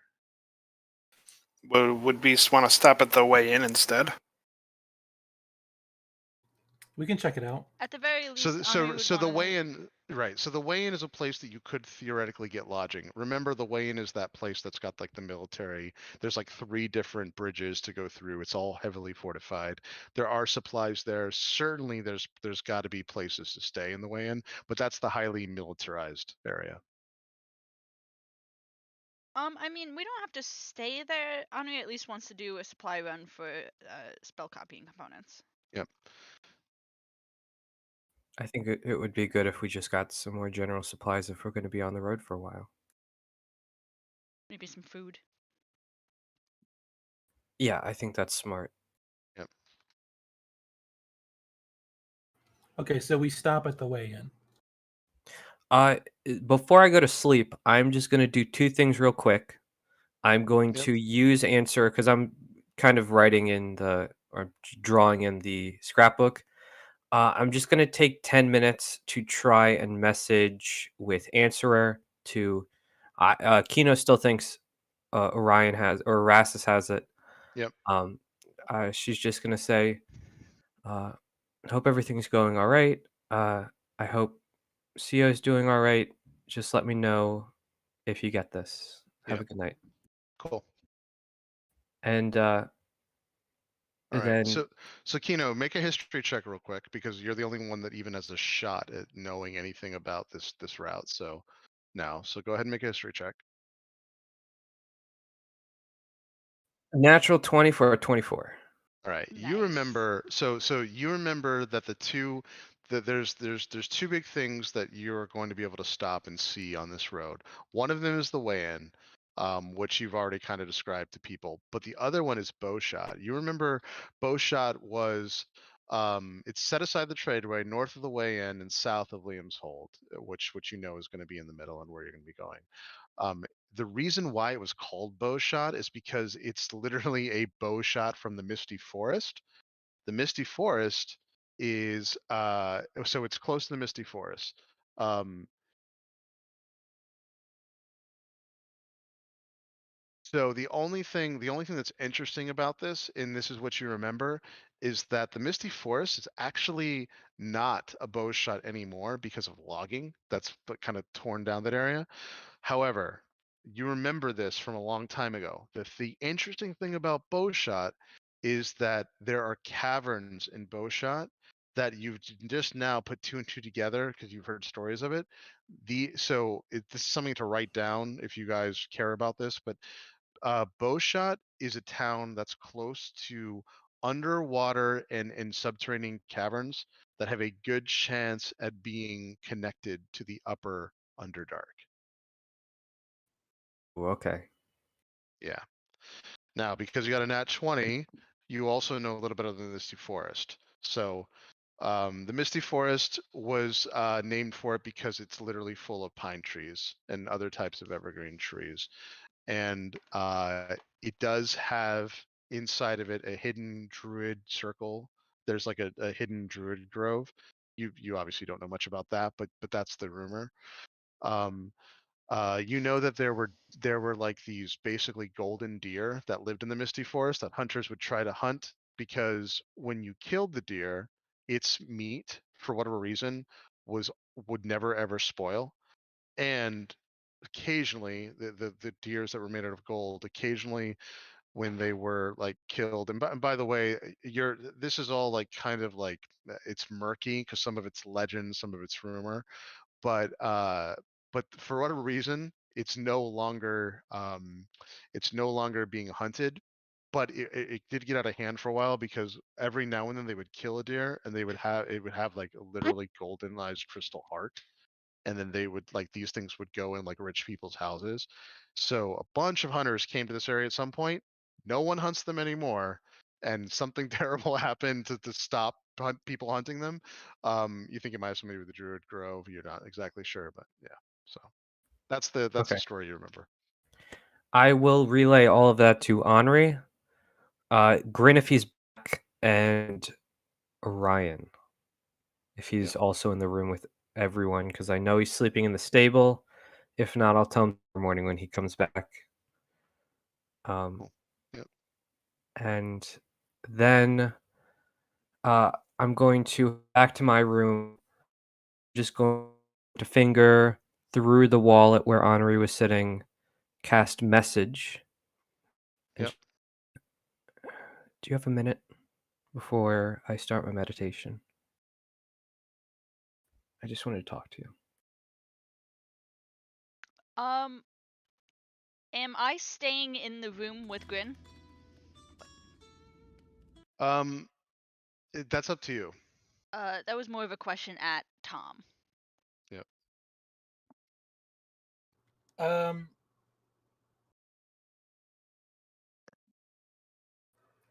uh, yes, but he's not there. Okay, then she would go knock on the door of the room Kino is staying in. If she, I'm assuming this is like in the hotel. Yeah. Yeah, it's right Yep. next door. She grabbed a separate room. Okay. Um, look, I know things got hairy back there, and I wanted to say I'm sorry. I said what I had to because I was worried for everyone's safety. I'm not trying to plot against anyone here.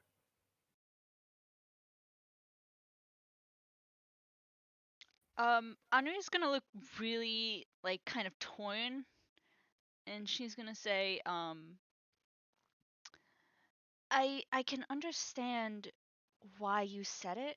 It's just I was so sure that you'd respond and say that I was more important because I thought I really was, and it just kind of I can understand why you wouldn't say it to the dragon, but it hurt. It kind of hurt to hear you would choose a dragon over me. You know, I would I'm working. I'm still deciding how I feel about it. understand, and I haven't been the best friend lately, but I wanted to say that you look, humanity as a whole versus dragonkind as a whole, that's never going to be something that comes up. That's all hypothetical. But you all are the reason that I've been able to do as great of things as I have. So I have you all to thank for my life. Um, I still remember that that first night. Remember in the tomb when we talked to brother about faith? I think about that conversation a lot. Looking back, I think it might have been one of my favorite nights in the tomb because for a moment we weren't. It didn't feel like the tomb. It didn't feel like we were fighting for our lives. We weren't trapped. We were just, two friends getting to talk for the first time. And I remember I tried so hard to figure out how someone as kind hearted as you managed to get themselves into a place like that. Internship. Yeah. Well, I'm glad he's That was out of true to character, be by the right. way. Henry would not have said internship. Sorry, continue. Do you remember what I said when you asked me if I was trying to convert you or anyone else in the group? Henry would, but Amanda doesn't. Well, I said that I would have loved it if you were to join me, but I wanted you to get there. I wanted you to make that choice by yourself because if anything were to happen to you because of me, I never would have been able to forgive myself. And that's still true. I know Grin's a lot more hurt, and he has a lot more reason to. And he can hate me. You can vote to abandon me. Please don't think that I haven't kept all of your safety in mind from the very beginning, because you're like a sister to me.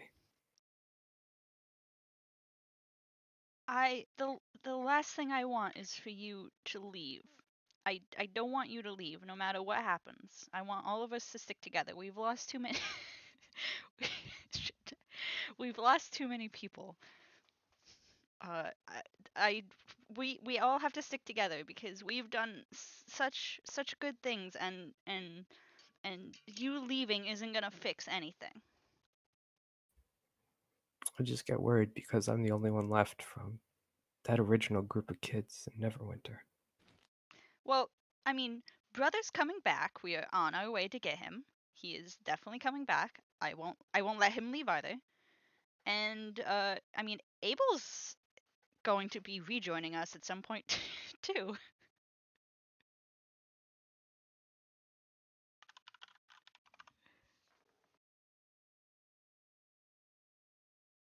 So we'll have everybody back again.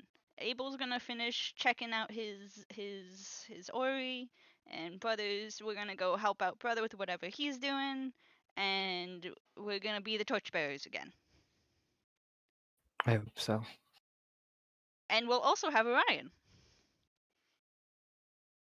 We will.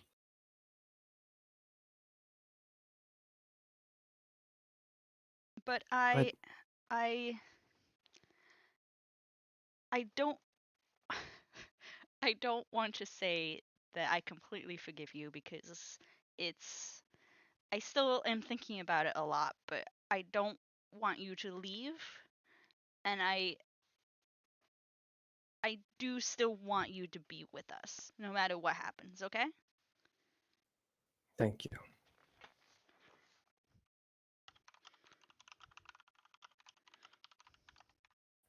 She kind of stands up and she gives Henri a hug.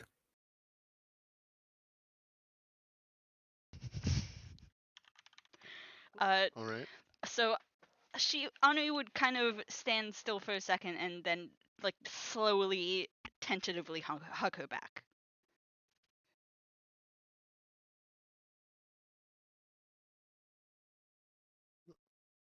All right, and as it gets late, nothing. There's nothing of note that really happens overnight. You do notice though the next morning that when you guys get up, one of the farmers actually comes to your group before you leave, and this is one of the younger farmers. He's probably in his 30s, and he says, I just wanted you guys to know that since you look important and all, that one of my one of my sons was out tending the field a little later than he normally does, but there was some weird like stuff in the sky tonight, like some weird like strange like lights and other things, and I just thought that maybe you people should know these things. Is your son okay? Did he come back? Oh yeah, no, he's fine. He's totally fine. It's just we've never seen these lights before. I don't even know what they were. He says they were. I mean, he came home, running, and he actually woke us up, and we saw him too. It's just this weird purple light over the whole town. We really don't know what it was, but anyway, I just thought you folks should know since you look like you're important.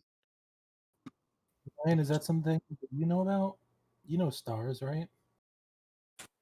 Yeah, he'd be going through the internal knowledge bank. Did it seem like stars? Did it seem like magic? Did it seem No, like a it just seemed like creature? the sky itself like erupted in like some purple light, and I don't really know what it was. I mean, he did wake me up and I saw it myself briefly. It didn't look like stars. It looked like just the whole sky was like a glowing like purple.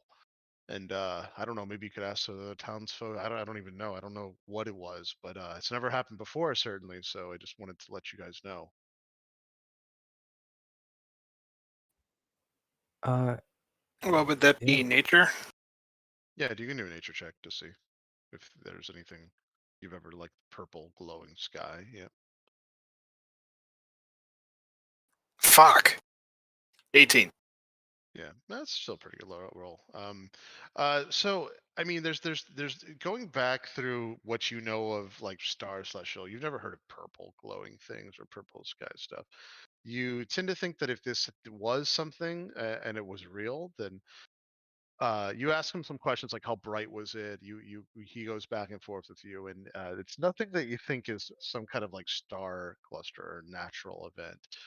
Certainly, if there was glowing purple energy or light in the sky, it must have something to do with magic, and that's what you ascertain. Maybe this was like some kind of magical event or some caused by some creature or something. That's if it even happened, obviously, but you assume he's telling you the truth. Yeah, I'd let the rest of the group know that. Yeah. Yeah, that's strange.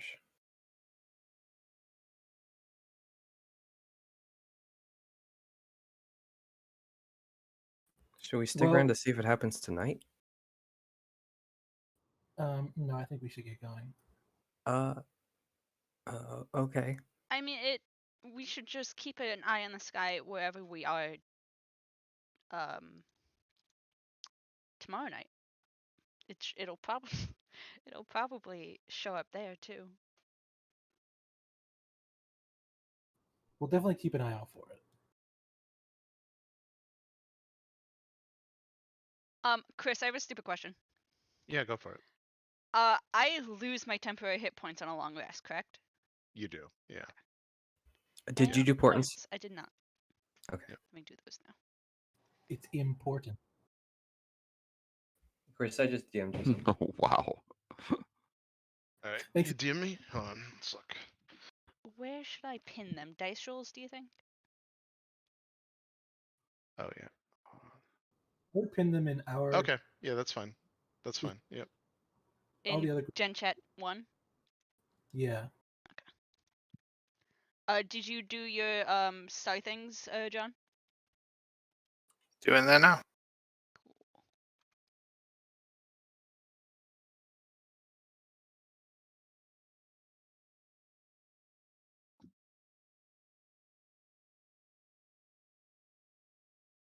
Not bad, not bad.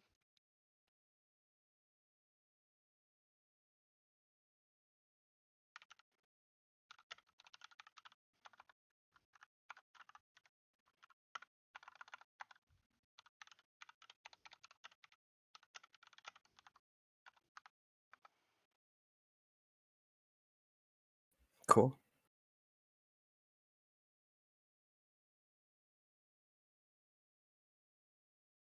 Okay. Do we want to take like an hour after breakfast to see if anyone has ever heard of any purple around this town? Like the Or color?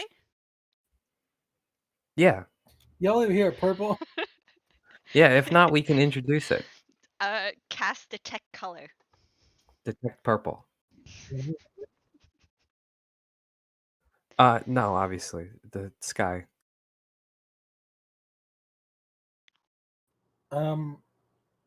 We can ask around to see if anyone else saw anything. Also, of course they've seen purple. I'm literally wearing purple.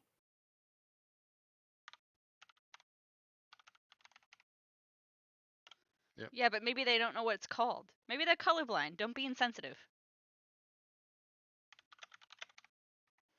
So yeah, on our way out of town, we can stop and ask some people if they saw anything in the sky the night before.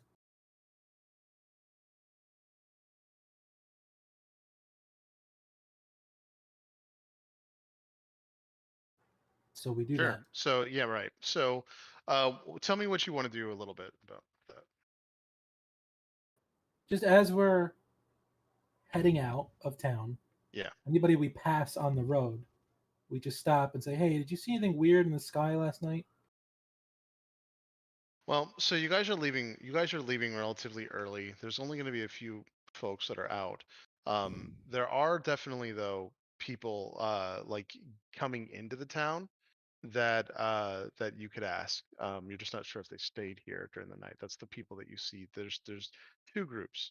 One looks like it's a group of individuals that is carrying their own merchant cart.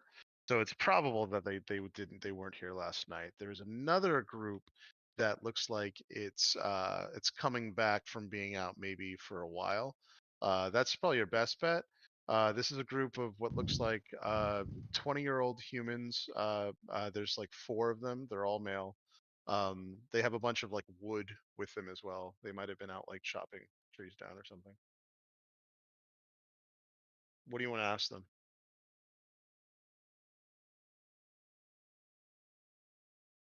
Yeah, just again, hey, last night we heard some rumors that the sky was weird. Did you see anything? They Sorry if uh anybody just heard they that. no they did. They both looked back. They both looked at each other and was like, uh yeah, we saw something, but we don't know what it was or anything. What did you see? Said you wouldn't believe me if you wouldn't believe any of us. And the one guy said, "Shut up! Just don't tell these weird guys anything." And they like start Whoa, walking hold on, hold past on. you. Whoa, whoa, whoa, whoa, whoa. I get in Yep, front of them. I can stop yep, them. yep. Obviously, I'm asking you for a reason. So if I asked you and you tell me and I say, well, I don't believe you, I would look like an asshole. Well, yeah. So the one that said that, he comes up and he's like, "Listen," he's like, "We don't want any trouble or anything, but you guys are like strange as it is, and like, I don't want to cause any other problem. We have enough problems with the other farmers."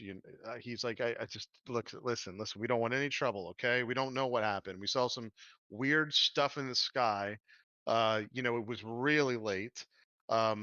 It just like, can we leave it at that? We have a lot of work we need to do. Yeah, but All we're I'm looking weird for, too. We're weird too, so we want to know about weird stuff. All I'm looking for is a description, and then you can go on with your day. We don't even need your names. We just want to know what happened. He said, "All right." He said, listen. We were up cutting down these trees, and he shows you the trees there. By the way, do a perception check now that you can see like the wood and everything. Like, go ahead and give me like a regular perception check, because when you start looking at it, that the wood is odd. 26. 19. 26. All right.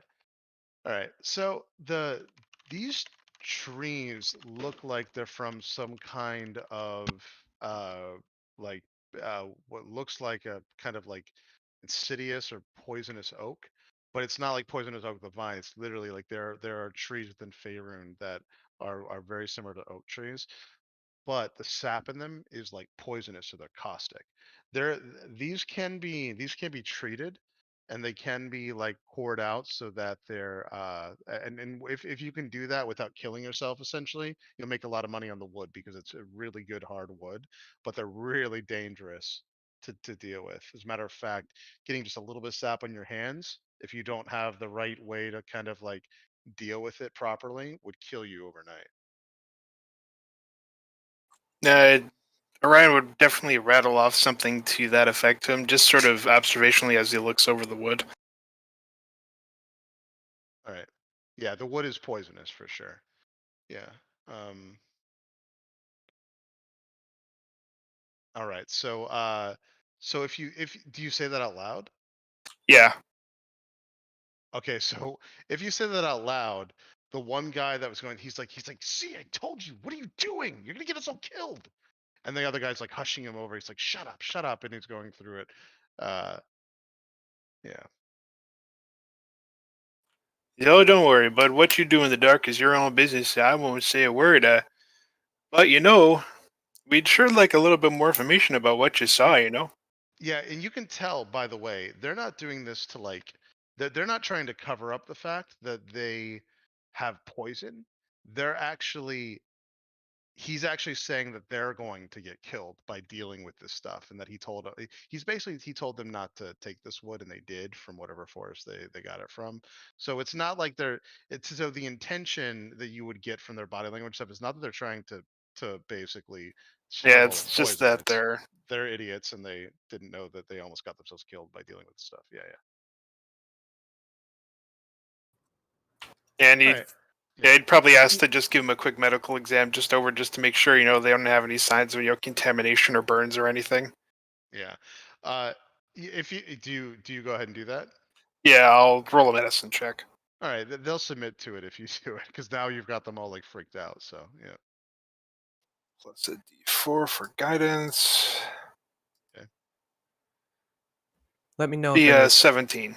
All right. Yeah. So fortunately, it looks like none of the sap has gotten on anyone's skin that you can see, but the sap is all over their clothing, and if they're not careful taking it off, they could totally poison themselves, their siblings, other people. They need to be careful. Obviously, they don't have any way of treating this wood either, so the wood itself is kind of like just, it's kind of just awful. Now, here's the thing, Orion, you're smart enough to know that bringing wood like this in, if you just, this is dangerous now because they're cut logs, and sap is like on them as well. So now the cart needs to be scrubbed. Even having these logs in the town is dangerous, because this is a podunk town that if anyone were to touch sap, like let's say one of the kids comes through and like falls on one of the trees, that's a problem. So this is, an overall Yeah, problem. he'd let them all know that. Yeah. Just give them a good idea how much danger they're in. All right. Well, the one guy that was talking before, he's like, thank you, mister. He's like, listen, this was really dumb, and we're really sorry. If you could do me a favor, I'll tell you what we saw. Just don't tell anyone about this. We're gonna go dump these logs and get this clothes off of us, and maybe burn them or something. But You might want to burn the logs in this, but make sure you're at least 50 feet away so you don't get smoke inhalation poisoning, or if it aerates, even worse. so no, Uh, no, no. We're gonna dump the logs. We're just gonna burn our clothes. Yeah. But we will. We'll be safe. Yeah. He he's alright. said so he said he got the best look. This is what he saw last night. He thought he saw what looked like a giant lizard or serpent, or long, like bodied thing glowing overneath the whole town, and he couldn't believe it. And it had like many legs, and it had like a kind of like a serpent mouth. He's never seen anything like it. And it was glowing like bright purple, but it didn't. It looked like it was almost a ghost glowing bright purple, and then it just went away. But he thought it was moving. He said it was like he said it was bigger than the whole town, bigger than anything he's ever seen. It was bigger than the town. Yeah, that's what he said. He said no one would ever believe him though, so he just and the other guys like kind of said that that's what they saw too. So okay, would these two guys know what a dragon is? Like, or are they so You stupid can they ask him. describe it? You can ask them. You can ask him. You're gonna say it does look like a dragon. Grin does say that. He says, Did it look like a dragon?" He's like, what does a dragon look like? One guy Okay. says, like, I don't know. Yeah. Like, is it like a lizard? I point to my shield. He said, oh yeah. He's like, maybe. He said it could have been something like that. Okay, you two have been helpful. Andre just stares at the guy that's like, what does a dragon look like? Now, Yeah. basing off the description, would it remind you of anything I saw in that sort of cutscene in the cabin? No, it didn't actually. I mean, not from their description, at least. Yeah. Okay. When you get rid of those logs, don't dump them in any kind of water. You know, you don't want to poison someone's water He supply. said, yeah, that's a good idea. He said, yeah, we'll just dump them in the forest. You Yeah, might want to go do bury that. him just for safekeeping, so nobody comes across him either. He said, yeah, that's probably a good idea. And if And you're if you doing it, don't, the trees will tell me. He said, okay. He's like, yeah, no, we will. We will. They're obviously nervous, yeah, about that. and maybe go Um, downstream from town too, so you don't contaminate anything. You got to worry about the groundwater. he said, yeah, we should have even been in that area, and it took us all night just to get there. He's like, yeah. He's like, this is a problem. He's like, yeah. So, yeah.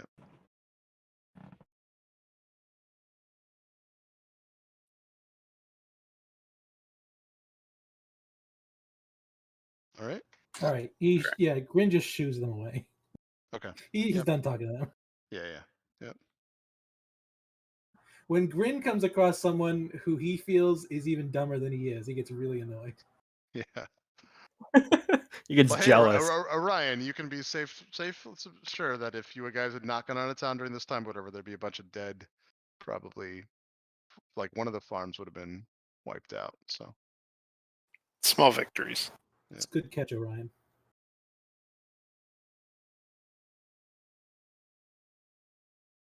yeah, that's true too, Abel. Yep. What does a dragon look like? There's two yokels. Did we Yep. get a location to Of where what? they saw this? Like, They did said they they saw it point? above town. They said they said it was huge. They said that's probably why it just looked like giant purple light to a lot of people, is that this thing was see, they had a different vantage point. They were outside of town. They didn't tell you where they were, but they were outside of town somewhere. So they had a different vantage point than the people that would be directly in town, and they said it was as big as the town itself. So it must have been massively big. So let's keep an eye out for that. Yeah. Okay.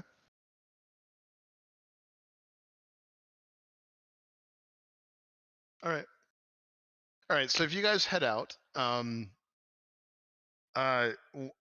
so after a little bit, you're going to. So you're not going to push the horses at all, right? Nah. So you can get, yeah. So you can get to the ways in safely. Um, so after, it's going to take you around. It's still going to take you around 10 hours to get to the ways in. You do pass Bowshot. Uh, you're going through Bowshot though, right? You're not going to stop. We are not stopping in Bowshot. We're going Okay. right to the way in. All right. So once you get, go ahead. Chris, sorry, real quick. Yeah. Buying supplies in a way in. Yes. How much can I get? So what would you like to get? That's the question. Like once you go through it, you're going to do a standard check to see like how you can get all your stuff, but like what are you looking for specifically? The paper and ink requirements for copying spells. Oh yeah. That you can get pretty easily. You don't have to make a check for that. Okay. So you're just It's looking for, what is yeah, it? Fine paper and ink? yeah. It the spell the description just says you need fine paper and ink. It's Yeah. basically Does it 50. give it? It says a gold component cost, right? Yeah, 50 gold per level. Yeah. So Yeah, I think that basically, these I inks are just special too. Let me see. yeah, Spell I think component. they like have. Mm, I might be They're like mixing it up. made out of gems and stuff or something, right? Yeah, Like, yeah. hold on. But they would have this. So hold on. Uh, because these are like crazy expensive. Hold on. Copying spell. They would have it though, at this place, but hold on. I just need to see how much it is. Um, yep, yeah, it is. Yes. So if you go there, it's pretty easy. Like there's actually, so this is what you guys see when you get there. There's this huge fortified area. Once you get up to that section where it looks almost like it's an artificial valley where these huge like sides of wall have just been built up, and it's pretty thick too. It's like 100 feet thick by 100 feet thick on each side, and it's basically like this choke point where it goes and branches off into three different what look like bridges, and the bridges go off into three distinct areas, and this is meant to basically like basically choke point this area into three different things. So if an army came, they would have to choose one of three things, and it does look like it's made, you can kind of tell that the bridges look like they're collapsible, meaning that if they had to at last ditch it, like take these bridges out, they could. What they've done is they've created an artificial pit in this entire area. There is no water underneath it. As a matter of fact, well, once you start walking to these things and start looking through it, it actually looks like what they've done is they've put a bunch of sharp rocks underneath it. So if you fell, probably die. It's pretty bad. So this is not the nicest of areas. It's very like militarized and gone up, but clearly there must be some reason why they've done this. Uh, Go ahead and do a history check. Everyone can see what we remember on why this was created.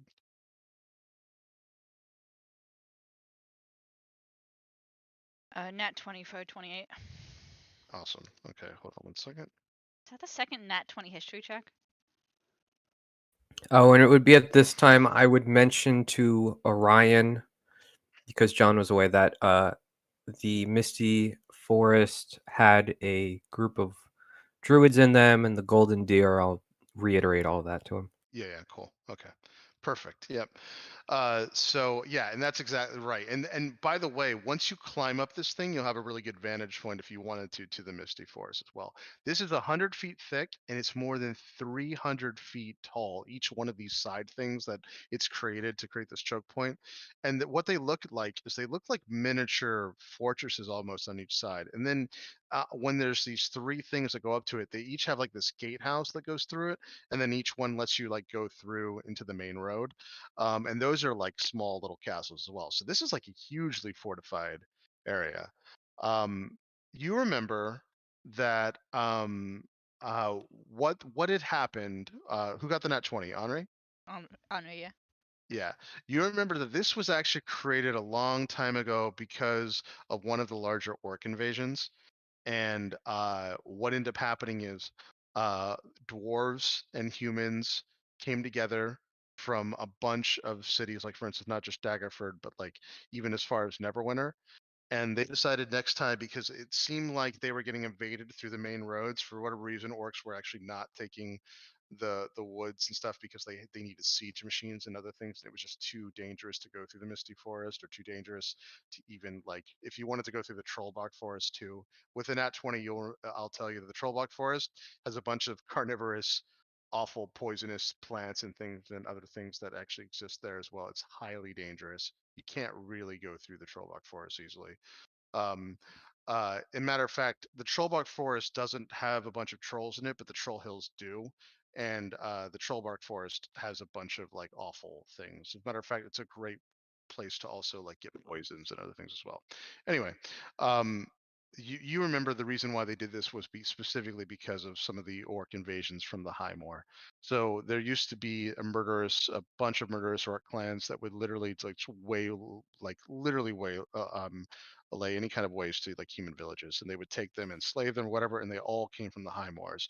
So what they would do is they would come down, take the road, go all the way up into Waterdeep or Neverwinter or whatever, and start getting their siege things. So basically this was like a first line of defense against all of that, and they made it especially like awful to ambush them. So the very first time the next invasion came, this was highly effective and it just stayed. They just decided to keep it there. So the Lord's Alliance basically built this with a bunch of towns, and this used to be an area that basically had a bunch of guards and everything. Over the years, past 300, 400 years, it's actually become way less important. As a matter of fact, like anything that's a true threat, like Thayer or whatever, wouldn't even care about this thing anymore. But back in the past, this was highly effective.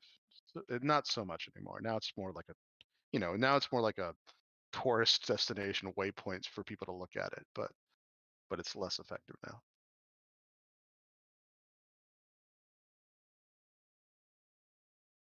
Anyway, this because of that, there's still people from different mage colleges and stuff, and that's why you're able to find these. It is going to be the gold cost, so and it looks like the ink is actually ground up from different crystalline components and a bunch of other things as well, which is why it's so expensive. It's the ink that's actually the most expensive portion to your 50 gold per level stuff, but yeah, you can start purchasing this if you want to. They have it here. How much can I buy? So that they do have a supply. They have a supply that's essentially as much as like 500 gold worth of this stuff, but that's all of it. And by the way, the merchant that's running this, when you go through and start talking, you'll see like he. Unfortunately, what's going to end up happening is that uh, this is like a personal supply that he purchases from the mages guilds. So if you asked to buy all of it, the price could change theoretically, and maybe not for the better. You'll have to see, because this is a person selling it at this point, but he is also a fellow mage. So it depends on what you want to ask him for. So we'll just role play. If you want to be the one purchasing it and going through it, we'll just do it as it's happening real time. Green's gonna stand behind her menacingly. Yeah, you could try to roll intimidation if you need to. Yeah, if you want to. But so what's the plan on on buying this stuff?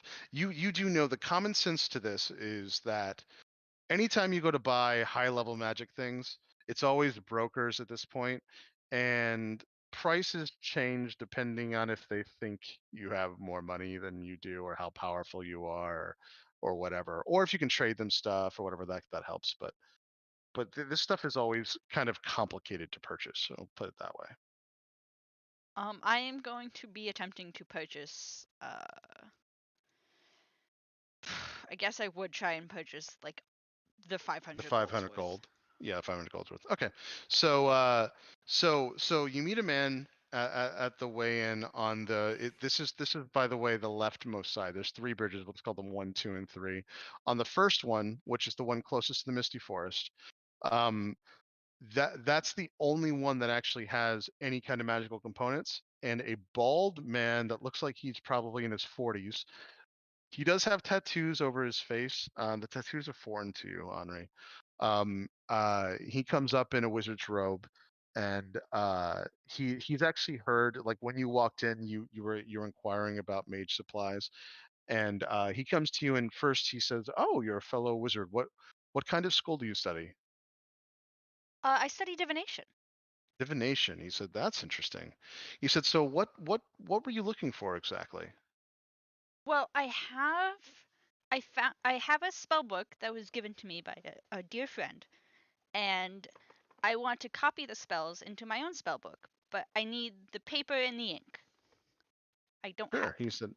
said, sure. We have, and he goes through it and he shows you all of it. He says obviously you won't need all of it, but he says if you let me know like exactly how much, he said I can kind of parcel this out and we can get the alchemical process going so I can start splitting the ink, and I'll get some of the paper going and we can make a deal. I mean, it's a lot of spells. if you don't want to sell me all the stuff, that's fine. But if you are willing, I could buy all the stuff. It's a lot of spells. So yeah, so he looks at you and he says, "Well," he said, "I'm certainly willing to sell you all of it." Now you know the cost should be 500 gold, Henri. Mhm. That's how much he's showing you. He says, "Well," he says, I could sell you everything, but keep in mind this is kind of hard to get at. I get it from Waterdeep, and as you know, that's a long journey. There's no gate from the way in to Waterdeep." He said, I am willing to let go of all of it, but it is quite expensive. Are you sure you can afford it?" I He said, "I mean, don't want to insult you if I give you a number that's super high and you can't, afford this." And he said, "That's okay. If not, we'll think of a way to split it out." well, tell me the number, and I'll see if it's super high, then I will not get all of it. He said, "Okay." He said, "Well, I can get you all of this for 1,300 gold." He said, "I know that's a large number, but understand that this is hard to come by." Grin would like to do an intimidation check. Yeah, go for it, Gun. Go for it. Kind of tell me what you want to do. Yeah, that's pretty good. Now, what do you He's want to do gonna. with that intimidation check? Yeah. So he's like standing behind Henri, Yep. looking menacing, and as Yep. soon as he says 1,300, he's going to like very gently move Henri to the side, Yep. and he's gonna walk. This guy like behind a counter or like Yeah, so sorry. So this is what it is. So inside the left wall, right next to the gatehouse, right next to the bridge, is this it's basically, it looks kind of mundane in the sense, for at least for a wizard shop, it looks mundane, but it's around a 300 square foot area. There's basically this counter made out of stone, the same stone that the wall is made out of itself. It's all this dark gray stone. And then behind him is a bunch of magical components. Obviously, the ink and paper there are there as well. He doesn't have any magic items or anything, but he does have components for wizards. Um, and uh, and he's already brought it out into the table to think he's going to split this through. But anyway, But yeah, Grin's gonna like walk up to the table. yep. He's gonna lean on it like with both hands. Say, listen, do you have any idea who you're talking to over there? That is the wizard Henri, apprentice to the wizard Artemis. Do you want the kind of shit that would come down on your little shop here if he found out that you're trying to nickel and dime his apprentice? We know what she's after is worth.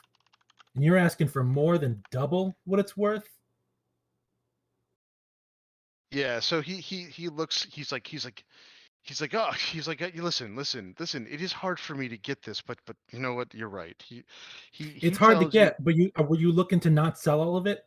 Were you looking to hold on to some of it? He said, honestly, I make more money if I like split it off, because most people have no idea what. He's like, fine. He's like, fine. I don't want any trouble from. He's like, look.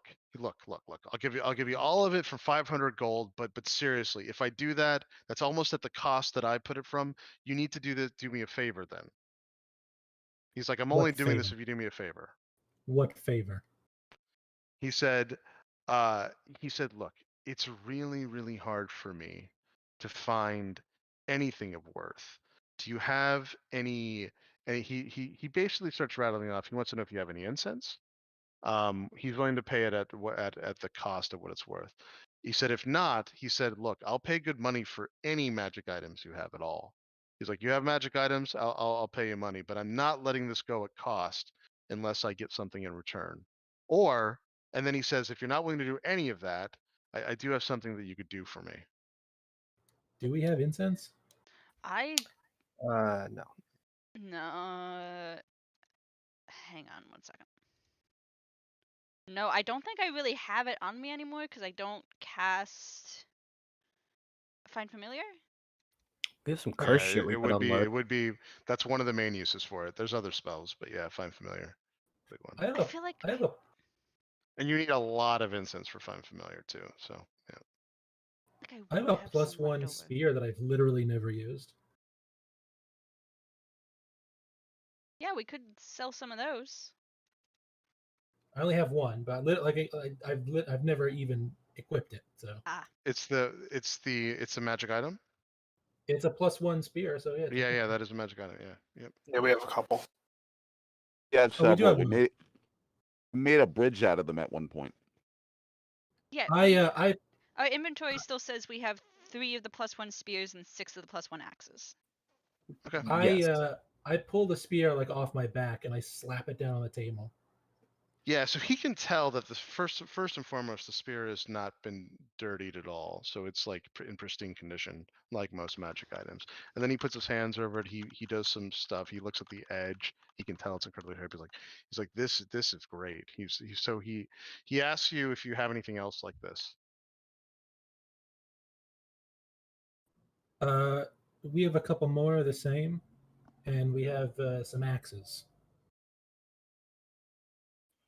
What about some of the pickaxes? He said, well, listen. He said, listen. Let me make you a deal. He said, can I see one of the axes? I gesture for Henri to take one out of the bag. I will attempt to pull an axe out of the bag with my Okay. scrawny little arms. Yeah. He said, look, I don't know if you want to give me everything you have, but if you give me everything you have, I'll give you this for free and I'll give you 1,000 gold. Everything we have as far as spears The and spears, axes. that's all he knows. So with magic items, if you say that out loud, he's going to say, what, No, you I actually have? actually Okay. I was asking you, Chris. Yeah, that's what he means. He means the spears and the axes. Yeah. Is there any reason why we wouldn't want to get rid of this shit? For this precise reason, just so we could sell it off for higher prices at other little podunk places. I'd say 2 spears, 2 axes. All right, yeah. I tell him we have 2 spears and 2 axes. He said, all right, if you give me, he said 2 spears, 2 axes, I will give you the ink and everything for free, and I'll pay you 300 gold. Perfect.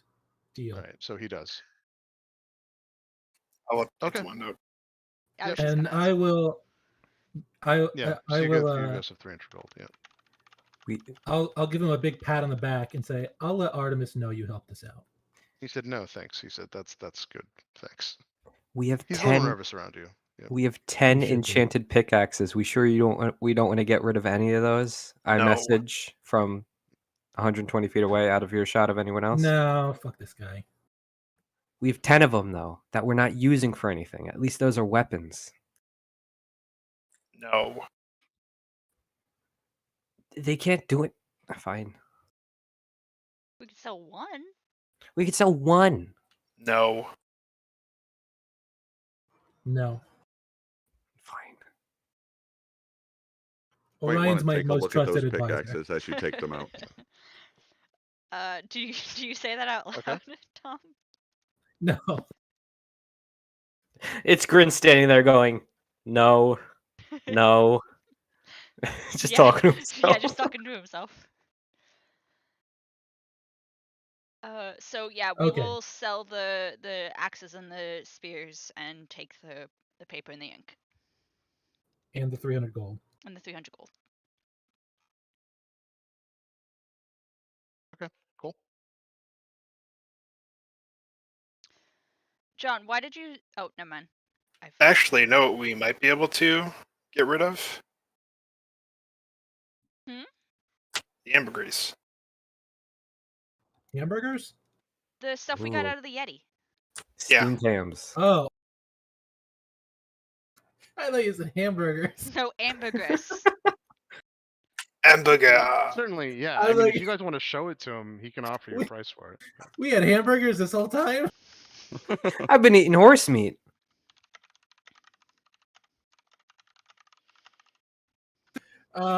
Okay, yeah. After we collect the ink and paper and our gold, I'll mention, I'm like, listen, do you know what ambergris is? He asks to see it. I gesture for Yes. Henri with the bag. I bring it out of the bag. Yep.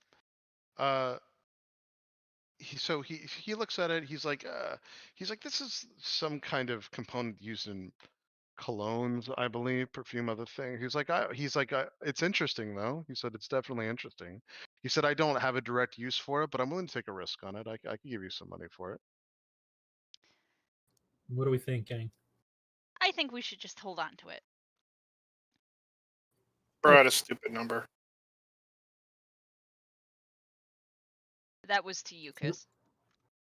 Oh, he's waiting for you to give him a price. Do you want Oh. you ask him to give him a price? You can ask. You can ask. You can say, "Look, we'd No, I rather think you I'm give just him a being price." stupid right now. Yeah, no. If he says he'd be willing to give you 50 gold to take a chance on it. 50 gold? No, we'll hang on to it. He said, "All right, suit yourself." Okay, well, thank you for your business. We're gonna leave now. Unless there was something else anyone else needed. All right. No, we're all set. Thank you so much. Yeah, so I mean, if you guys want to, he also you normally have to pay for a pass. It's trivial. It's like 5 silver, but he gives you a pass on the way in, so you actually get to use the gatehouse and go through it. But it would be trivial for you anyway. But he's giving that to you, so you guys can take that through. You can go on the main road now. Kino, once you guys walk off the other side of the way in, and you can see things, you do notice. So here's the High Moor. The High Moor is basically this plateau that's higher than obviously the other area. It almost looks like a wall on this side, uh, but obviously right where it is on the map, you actually see on the crags the Dragonsburg Castle, which you remember. It's this giant dwarven fortress on this side here. You can actually see it from the way in. Point that Now, out to everyone. no, here's the other thing, guys. You have to decide though. You're on the other side now, but now that you have the pass, you can stay here if you want. I mean, that's kind of what you're gonna have to do at least for a night. You can push the horses. But remember, this is day 2 now, and you're gonna have to stay overnight at the way in and then get up the next morning. Now, the next morning, here's how it's gonna work. You can get as far as here without pushing the horses. um, for a whole day. But this is going to be a whole day of no town or anything. You just make it past the Trollbark Forest, and then now you're camping. If you push it, you can only, again, you can't get to a town or anything, but you can get to here, which is closer to the Borsky Bridge. But Oh, this is the first night that there's going to be no town or anything. You're going to have to sleep, in the forest or whatever. So. Ryan, I know you care about these horses, and obviously we all do. But I feel as though we should push them until we can make it to another town. I'd rather do as little camping as possible. Would it be terribly taxing on the horses to make it to the next town? Oh, if What you want to about make it to the next town, it'd be real. No, I mean, you could really push them, it'd be dangerous. The answer is no. You're gonna have to, um, you could theoretically really try, and I will do a con roll for them as well. That means though, Orion, you've got to get medieval with the horses, meaning that you've got to really fucking start torturing them to run. They would have to be on their highest gallop the whole time, and even then, there's no guarantee you get past it. I think no matter what, you're going to be going through. So here's where you are right now. You're at the way in, and see you have this entire area to go. At the best, like normally without pushing it, you're just here again. But if you push them, then you're going to be able to get to at least here, which means the next night you're going to be at the Porskin Bridge no matter what. Maybe even Solbar if you push them again. But I mean, to push them all the way to the Borskar Bridge would be murderous. It'd be tough, and even then, if there's no guarantee, you could push them the whole time. Yeah, I didn't necessarily mean push them until we get to the next town. Just as if we can cover as much distance as would be safe for the horses between towns. I think that's best. Yeah.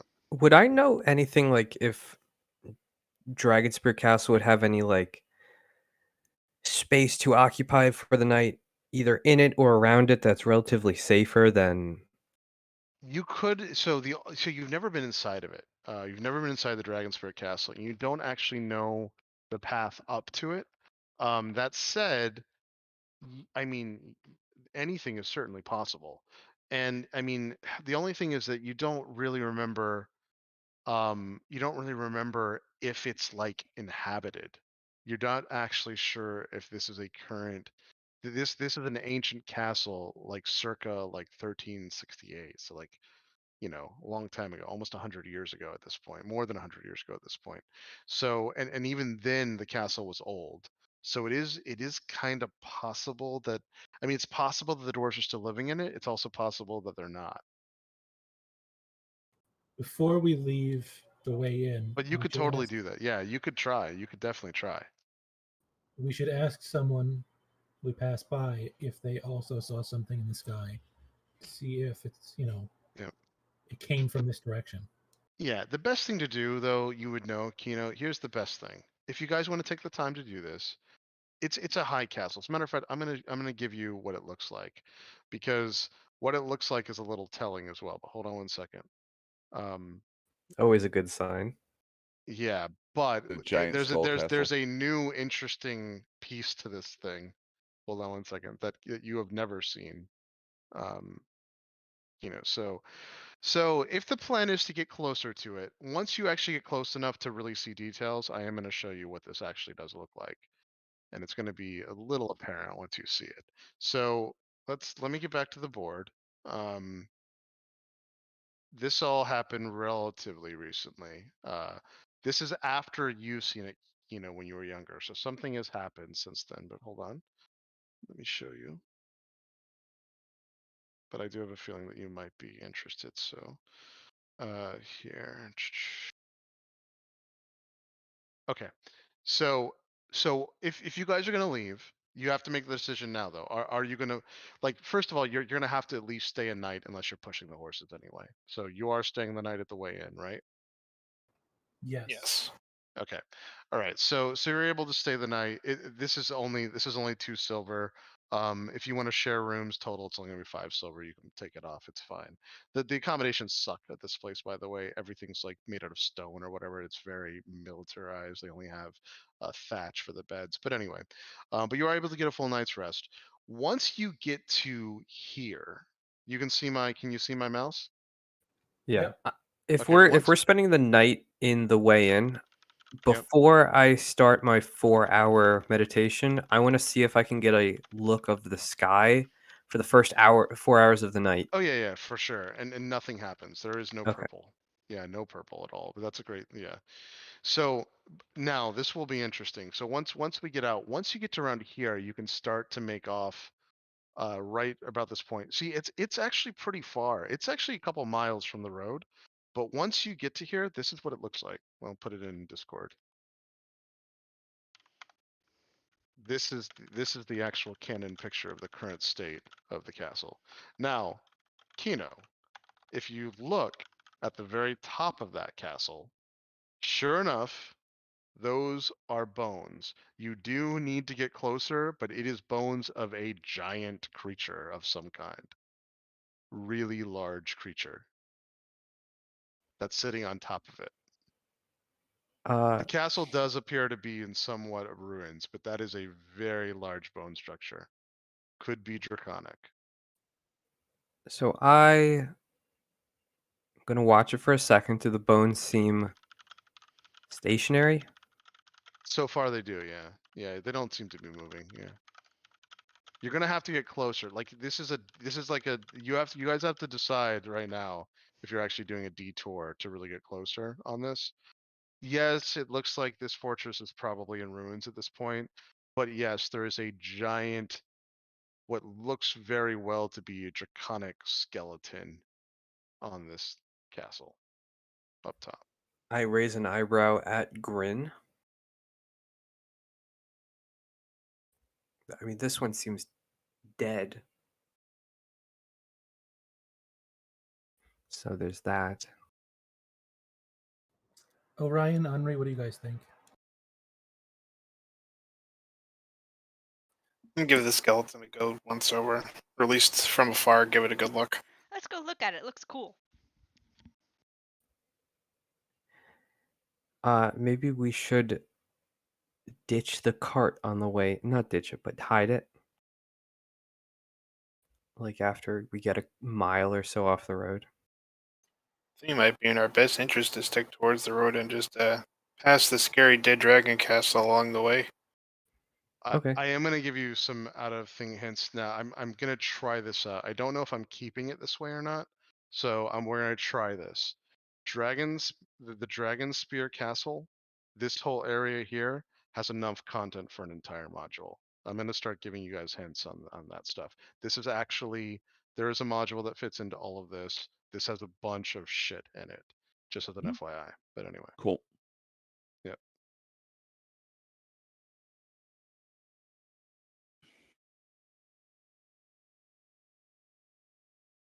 So now that you've seen this or whatever, go ahead and now everyone can make history checks on this. The only one that's probably going to have a shot in hell at learning anything with your DCs are going to be artificially high because a bunch of people don't know anything about this.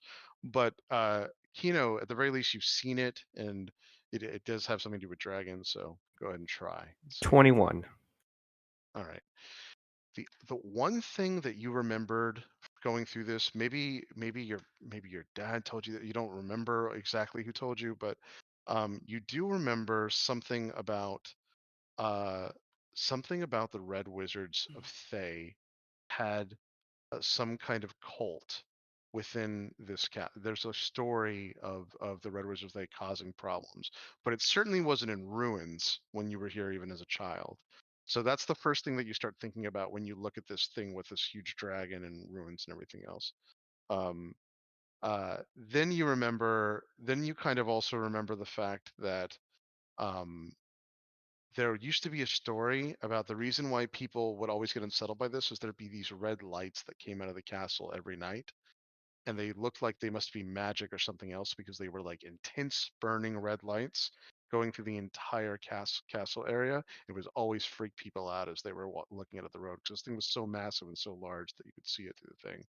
Um, your best bet, you think, since you got so high as well, that your best bet is to like get into a town. Maybe like if you don't want to go ahead and take it on full force now, get to one of the towns that's close here and see if you can find any rumors or find out what the hell happened or if there really was like a dragon fight here.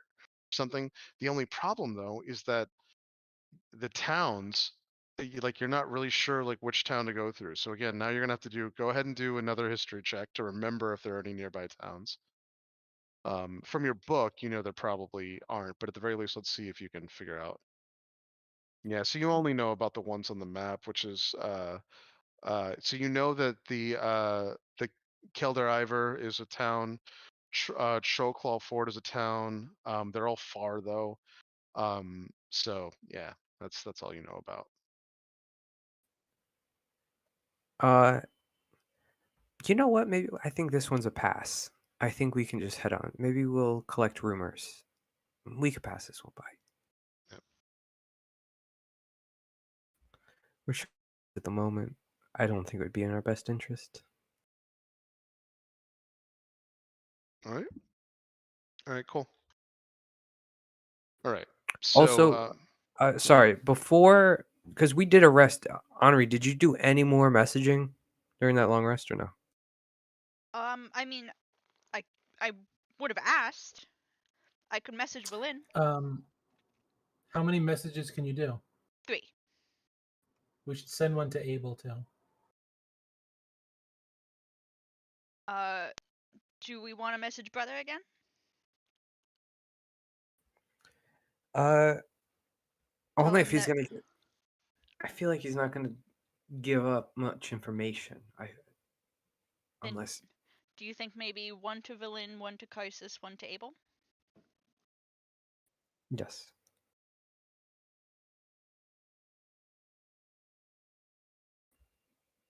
Yeah. Yeah, that's fine. Okay. So I'll send the first one to Abel. We are alive on our way to Cormier.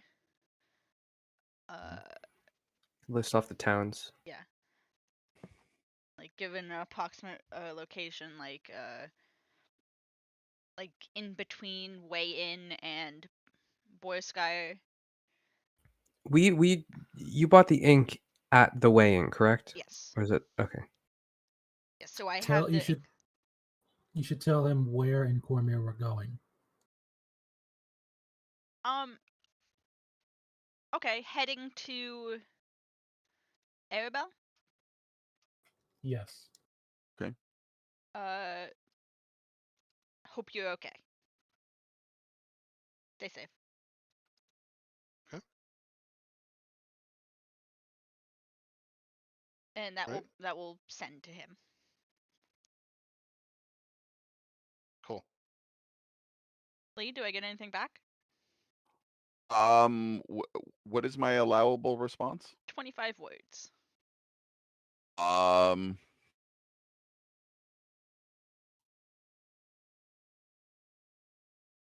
So doing uh, fine. I have a before you plan. respond, wait, hold on one second, Lee. Before you respond, do me a huge favor. Make 5 intelligence checks for me. Okay. Oh my god. No, it's this is not a bad thing. This is work you've been doing. These are over how many Y- days? Yeah, so this is just over 2 days, but it's 5 intelligence checks total. Yep. Okay. I'm Okay, good. gonna. Are these things that I would be flashing of genius? You can. Yep. You can flash a genius all of them. Okay. Looks yeah, you So don't have, add you 5 can to these. yeah, exactly. Yeah. Oh Oh wow, yeah, nat 1 on 1. Okay. oh my god. What's your intelligence modifier? Intelligence modifier? Yeah. 5. Okay. All right, that's why. Okay, that makes sense. Yeah. And add 5 to those, but those are still pretty soft. There were 2 ones in there. Yeah, I saw that. So what were the highest ones? I guess this. Oh, she rolled in between. Okay. Um, it looks like the 13 was the high one, so an 18 total. 18 is the highest. Okay, for one. So that's one success. Mm. What's the next highest? Next highest, Yep. 15. Okay. All right. So out of those, you did only get one success. So you only opened up another part of the machine. Okay. Doing One, that one, one though, thing. yeah, go ahead. Ones obviously are ones. Yep. His he has, if it matters, Yeah, go ahead. an extra D4 on Arcana Oh, yeah, you can and you can double use the extra D4. proficiency Yeah. on what do you call it? Tool checks. I normally I would say this is not tool checks, but in this case, I'll let you do these first 5 with tool checks. I was So just letting what applied because he has some stuff that make him good yeah, no, technically. so no, that does matter though. So you can go ahead and do the other thing too. You said it's a D4. D4 on yeah. Yeah, you can add those. Yeah. How do I do it here? How many ones did you roll? 2? Yeah, 2. It looks like 2 ones. Yeah. So you might be able to get it on the other. You might be able to even get the one that you got a 4 on. Those come through or no? They did not. No, okay. There was a 4, a 2, a 1, a 3, and a 3. Okay, so let's start with the 6 then. So you So no, the actually not a 6 6, not a 6. The 6 is an automatic fail. it, The as I 5. yeah, Let's do an the 5. automatic fail. Yeah, Yeah. yeah. So The 5 plus 5 is 5 is actually 10. a 20. All right. So then the only ones that you failed on are the ones that you got a 1 on. So you got 3 successes. That's enough. Okay. So as you start unlocking different pieces of this thing, you actually are able to find so one of the things that you can do before you message them back is Mm, that if you get a direct if you get a direct location of where they are, a good explanation of where they are currently, um once you teleport to them, you can actually basically you have this small device now that's a mm, ping. This device lets you basically take you and 9 other people directly back to the other place for free twice in a day, meaning that you can actually use this device. Someone else needs to have it within the group, and you need mm. to leave one of them at the location, but twice a day you can send yourself back and forth here instantly, which means that theoretically, if you wanted to, then you can actually come with the party. And then at nighttime, you can send yourself back and do your research. Okay. But again, Um, you have to know exactly where they are. So in this case, you need to do so. Like for instance, they would need to kind of go back to the way in. You can't be on the road; it won't work. On the road, you're gonna fail this. But if you can go back to like the way in, get the teleport right, and then at least anchor them. I'll go through this and once we actually get to them because it's a little more involved than this. But once you have an anchor, and you're going to forcefully put the anchor, you're actually going to make a permanent anchor on the machine. It's a device that basically, so what it is it's a device that looks like it's a small little mechanical stand that like goes up, and it has a what looks like a lantern, and the lantern has this like really bright glowing green crystal in the center of it, hmm, and you anchor that into the floor, and that's the anchor. Then someone needs to willingly basically put on a device. The device has some negatives. Unfortunately, you can't be the one to do this because you're going back and forth. It does actually siphon off some of their life force. It actually takes away 5 of their hit points as long as they have it. But the good news is this is also kind of a get out of it's worth it, you would explain to them, because let's say that you're in combat hmm, and you want to run, like basically get back to this place, you could theoretically use this twice a day to do that at a cost. So once we start getting into it, I'll explain that more if you go through that. But this is a pretty powerful thing. So it takes 5 hit points away from someone permanently that uh, uses it, and they have to attune to it, which really fucking sucks. But that said, if they ever get into trouble, this can teleport the whole group away. You just need a ramp up time of a minute. So it does have a ramp up time of a minute, which kind of sucks in combat, but it's possible still to get through. This is like a last fail safe, so you don't basically have the whole computer obliterated. One person runs, and then there is a radius. The radius is 30 feet all around. If you guys can run enough and get away for a minute, or even charge it up for a minute, it'll send you back. hmm.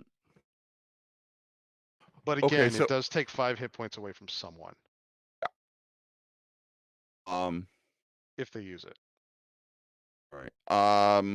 There Okay. is an alternate thing. Now, you can explain all this in person. The alternate thing is if you just want to use it once a day to go back and forth instantly, there is a way that you can modify the device so that it doesn't actually go through that. It just takes 15 minutes to charge up. Effectively, this really doesn't involve anyone but the person carrying it Right. and this Right. location that I'm at now. And unfortunately, it can't be you if you're the one that's going to be using it to go back and Uh, forth. But yeah, You need the anchor. It the allows anchor you've already someone to be done. an anchor back to this place. Exactly, and you've made the anchor, which is this giant thing, and it goes through it. So, The one if question I do have, yeah, go I for it. feel like it would allow teleporting through that shield. Yes, it Uh, would. Yes. That's what's special about this. This is actually not teleport. You'll explain all this later, but this is one of the coolest things you found. It's from the item. This is not a teleport. This is uh, literally a tunnel shifting into reality that instantly lets you go back and forth. It just needs time for the thing to charge up. This is actually so anything that would stop. This is the other thing that's super important. Anything that would stop you from teleporting will not work on this. So this is going to work no matter what. So let's say that somebody puts like an anti-magic field around your area or whatever, and you try to teleport and get like eviscerated, which is a thing you can do. That won't work with this. You're going to go. That's the other thing. It's tunneling through reality. There is no teleport. So this can't be dispelled. This can't be gone through. The only thing that could happen is theoretically they could dispel the magic item and like destroy it, but mm, that's it. They'd have to target it or whatever. So this is pretty awesome in that respect. That said, it sucks because it actually uses the life force of the person that it's using. So 5 hit points go away, which sucks. Now, if you don't want to use it with that and you want the 15-minute charge up time, you still get a use of this once a day. It does still count as an attunement slot, but it doesn't have the penalty. okay. It's like All a right. ritual cast essentially. Go ahead. Anyway, So now you can send your sending. Yeah. I will say, found this great reality geophysical relocator. It might help us edge back and forth work on this and still be able to explore the area.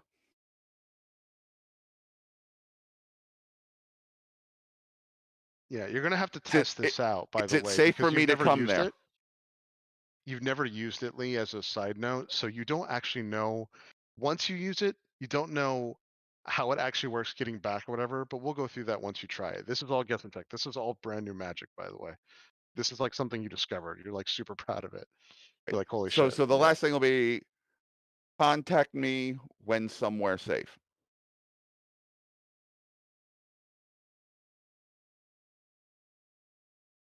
Okay. All right, guys.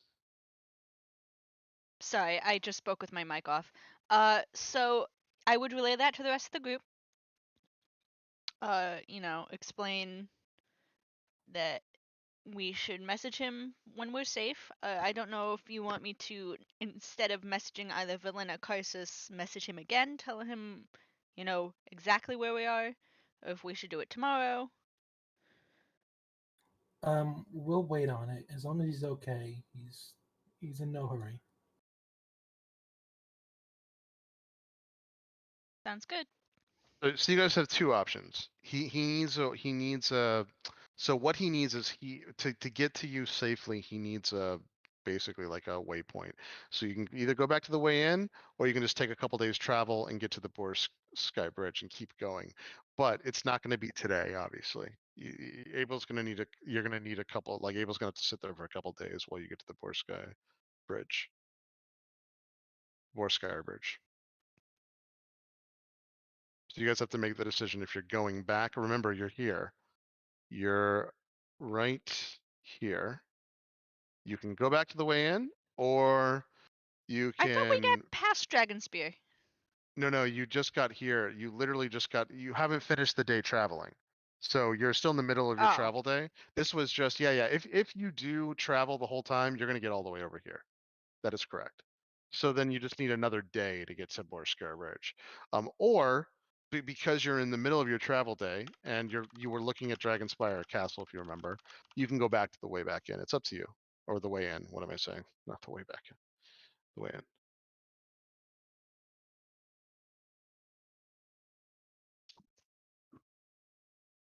I mean, we should probably just continue on, right? Yeah. Yeah, that's fine. So Orion, so you can get the travel horse to here, and then you are gonna have to camp. You are kind of close to the Trollbark Forest, which is not the safest area over here. This is where you're going to be at. So just kind of explain to me. So to the right is the moor. You can't, without doing a whole day of climbing, you can't get up there. But you can, obviously, if you decide to get all the way up to the wall here, which is another couple hours travel there. But you are definitely close enough to the Trollbark Forest where this is one of the most dangerous areas in the whole thing. You guys didn't realize that going through, but now that you realize you're here, you're super close to the forest, which is not a safe place. Well, theoretically, if we were all inside the wagon and we tether the horses close, would we be able to camp under the dome? I don't think the dome is big. It's 20 feet, right? It's 20 feet around. It's 10 feet high. Oh yeah, I guess so then. If it's 20 feet around and 10 feet high, I mean that would definitely, yeah, it'd be cramped for the horses, but yeah, you could do it. You need to, so We could. Orion, if you do that, you need to take the horses out and kind of position them and then kind of like calm them. Does anyone actually have things like calm emotions? Does anyone have that spell? Because it's going to be required to get the horses to not freak out under the dome. Can I intimidate them into being calm? You could sure that can They could always backfire be shaped or into a horse and just explain the situation. yeah, that would also kind of be I something can you might have to do. I mean that's not a bad idea. You need something to get these horses to understand that they are not like to a horse. This is not fun, and they don't know this anyway. Like they're not going to want to stay there because they don't understand how any of this magic works. So like yeah, you really need to explain this to them and like calm them down and that they're not like trapped in a dome. They can like leave if they, you'd have to explain the whole thing. I also, if we're doing the intimidation route, I also have something that I could do if I Yeah, sit you get to behind the command. horses. You might Well, have to keep that up though, but What yeah. are you gonna do I behind the horses? I was just going to scare them while sitting in the driver's seat so that they fly forward. Yeah, crack out your holy symbol, I bet. Yeah, Oh, gotcha. Yeah, yeah. But it's No, just I'm proficient in animal handling, so I think if I wild yeah. shape into a horse and give them the what for, I think we'll be okay. Okay. How do you do, fellow horses? Yeah, just do me a huge favor. Once you do that, just give me a standard nature check. I should make you do performance, but I know you're probably not going to be Well, great would at that that. be animal handling? Yeah, just do animal handling. Yeah. All right, guidance. Good, because I'm gonna need it.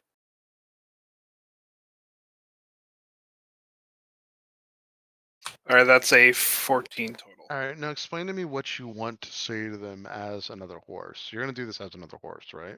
Yeah. Okay. I tell them, look, it's dangerous on this road.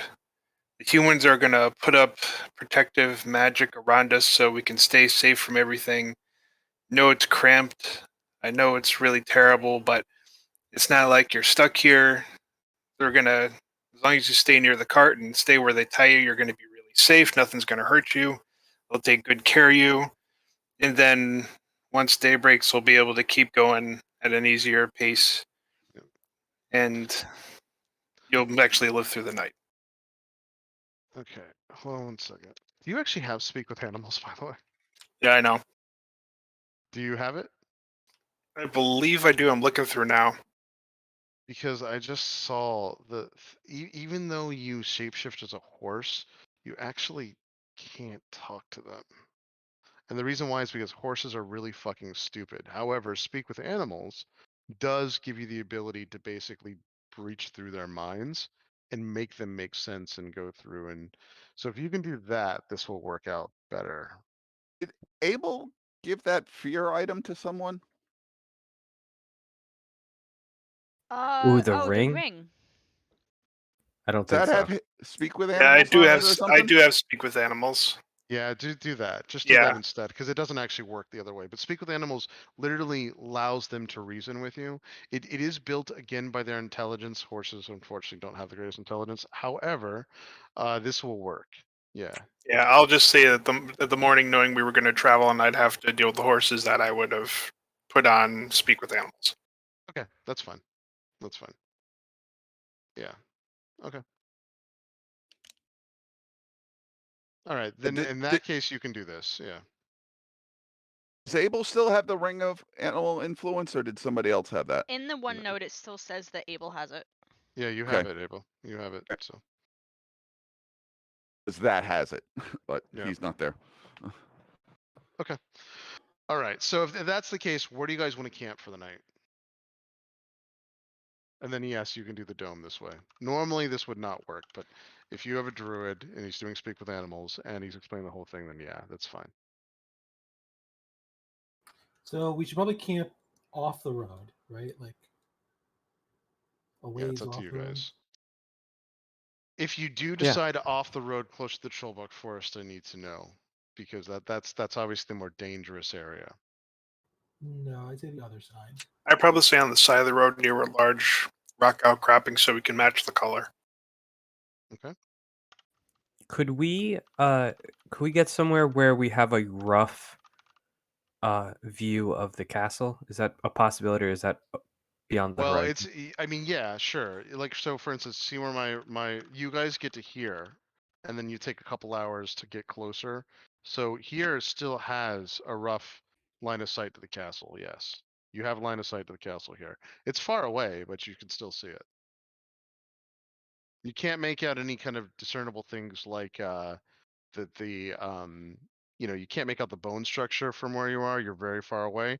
But if there's any lights or whatever, you'd be able to see them from there. Yeah, that's fine. I just wanted to see if I'll keep my eye on it in case there's any like red light or anything. Okay. Yep. All right, so if you guys go through that, you can get to a rock cropping and go through that for the night. And if you are doing that, sure enough, at around 11:30 or so, the whole Dragonspire Castle does have that eerie red glow. It's like it's alive still, like there are people living in it. Sorry, real quick. I did still want to message Valin and Kaisis. Yep. Yeah. Okay. Cool. So you can do that. What do you say to Vlyn? We're alive. Oril was chasing us. We left Icewind Dale. Couldn't find you. Are you still alive? Maybe a Alright. small apology too, just like, hey, sorry we broke up. I mean, she left us. She left us, but you have to be. Yeah. Sorry for losing you. Yeah. You are going to get a message back from Vlyn that says, "You've caused an entirely large mess up here. Still dealing with it. Thanks again." And that's it. You're welcome. Don't ditch us next time. Yeah. Yeah. It doesn't seem fair, right? But yeah. That bitch. That one-eyed kobold slaving bitch. Yeah, I'll send her another message tomorrow and see what's up. Yeah, see if we get Okay. some specifics. Does look like she's She- still alive. She had one eye, right? I'm not just remembering that wrong. Yeah. She It's had an eye She had a patch. patch. Yeah. She Okay. had an eye patch. Yeah. And then the last message goes to Kaisis, just, sorry to bother you. We're on the road to Cormier. Not at a city yet. Wanted to let you know we weren't at Daggerford. Okay. You wait around forever, but Karsus does not do sending back to you. Okay. All right, so you are able to basically not get ambushed or get into a fight with what you had decided to do. So the next morning, you can without pushing the horses too bad, you can get to Borskire Bridge if that's what you guys decide to do.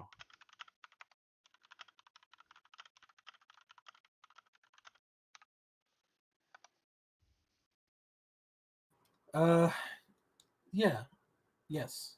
That's Okay. what we do. All right, so once you get to Borskire Bridge, this is where you guys need to make a decision with Abel. Um, so once you get to this area, it is this massively large bridge built out of stone, but it was clearly built by magical means because on top of the stone are a bunch of different animal shapes that were created through this, and they're so high up that you couldn't imagine. Like it's like they're like 60 feet up in the air while they're making them. So it just wouldn't be practical to have like actual manual labor do this. Anyway, it's meant to look nice and going through it, but it's this very large bridge that connects these two areas. Basically, what ends up happening is the plane drops off, and this area is much lower, which is why the bridge is necessary. And the bridge kind of like downward slopes to safely let you cross this area. Anyway, this is large enough. This is definitely a large enough waypoint that you can get to it now if you want to, but you are gonna have to teleport to them and roll. This is a you have a 25% chance of getting off target and only like a 10% chance of this being critically bad. So you have a pretty good chance of making it. This bridge is a pretty well-known place, though, right? It is, and it's large, which is nice. So it's hard to miss. So even if you get a mishap, you're probably okay. Um, so, and I'm confident that I can get back through the shield with this device. Correct. That is correct. In that case, he is going to, let me make certain I got it here.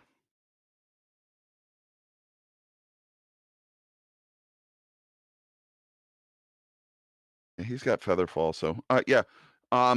He's gonna teleport above where he thinks he needs to be. Yeah, you'll have to Aim a wait little until high. you do have to wait until they message you, but the plan was for them to message you going through Well, it. yeah, But that's yeah. important. The spell slot is important. So Henri, you have to let him know when you're messaging so you guys can start this. So probably I would do it once we hit Borskaya Bridge. Okay. All right. All right. So you're gonna cast message. They're there. So go ahead and make your roll, Abel. It's a D100. Yeah. D100. Yep. Um, Yeah, you have a really good shot, and even if you get a mishap on this, it's so big you're pretty lucky in this case. Like I said, I'm trying to air high if at all Yeah. possible in my calculations, so I can drop and handle that. Yep. Yep. Oh. What'd you I- get? Sorry, it's been a while. Exclamation point. Yeah, exclamation point. I am also going to again message Valin. Okay.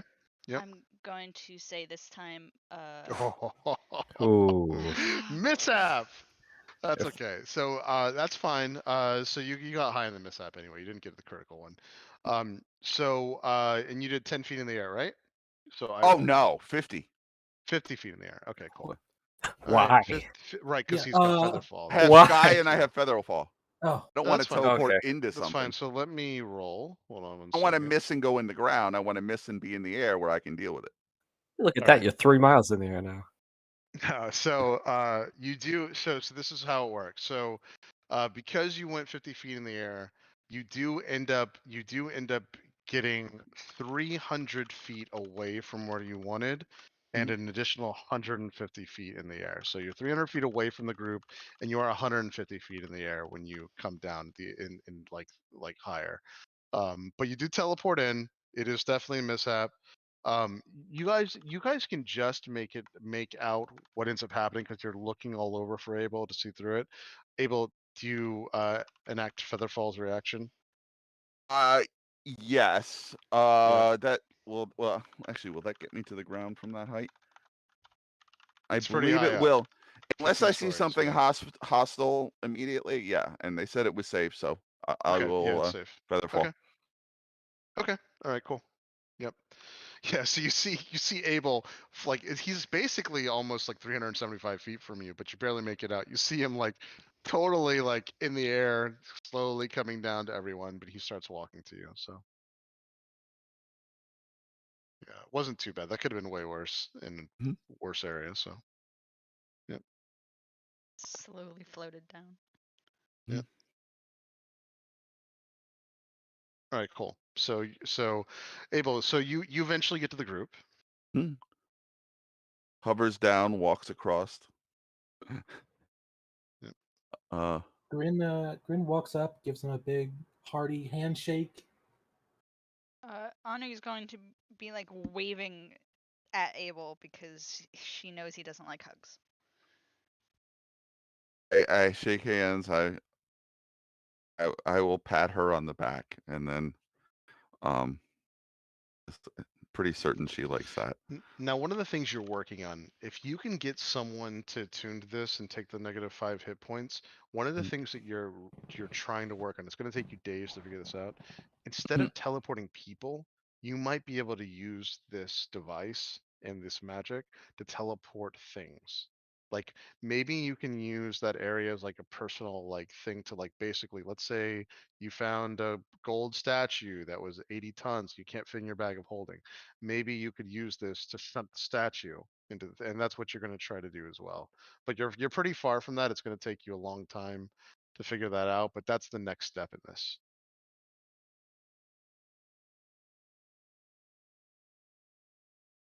Chris, People's easier than items. Yeah. just real quick, I have the message I want to send to Valin. Okay. Go for it. I'm sorry, what happened? Can we do anything to fix? We got frozen by a rill, had to flee. Where are you? Yeah. So after about 5 minutes, she runs back. She's like, maybe we'll talk later. Bad things are happening right now, and it's your fault. And that's it. That's all you got. You had so many more words to respond to me. So Yeah. many more. I think you can tell context, right? You actually hear what she says, right? So you can tell that she's upset. You can tell that she's angry. Is it one of those doesn't use words, we hear the next few words she says? Yeah. Yeah. I wouldn't worry about her. She's just being a bitch. I mean, she sounds. She's clearly upset at you though, Henry. She's not happy with you. Anri is upset that somebody is upset with her. Yeah. She's like anxious to fix it. Just because bad people doesn't like you doesn't make you less of a person.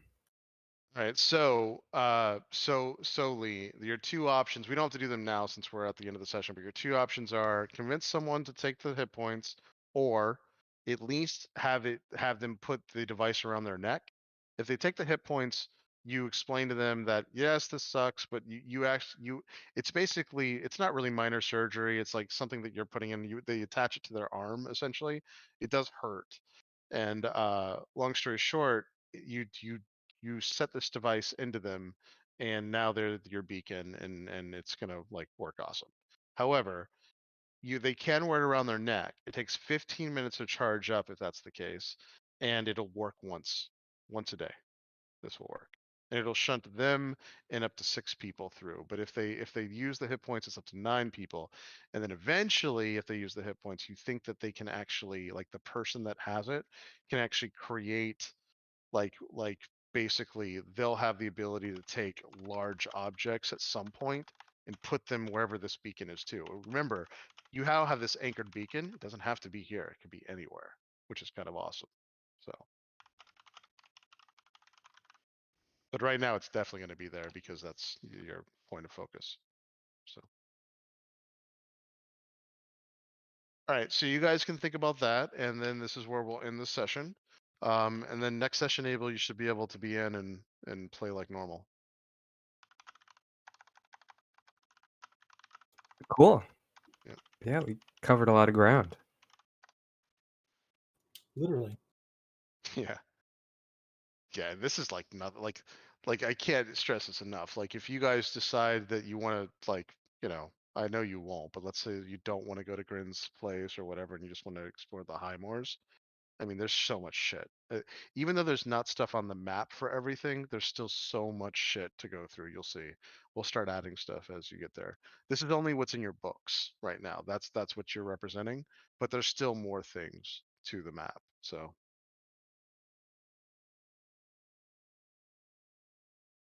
right, cool. Yeah, thank you. All right. All right. Thanks, everybody. All right, everybody, have a good 4th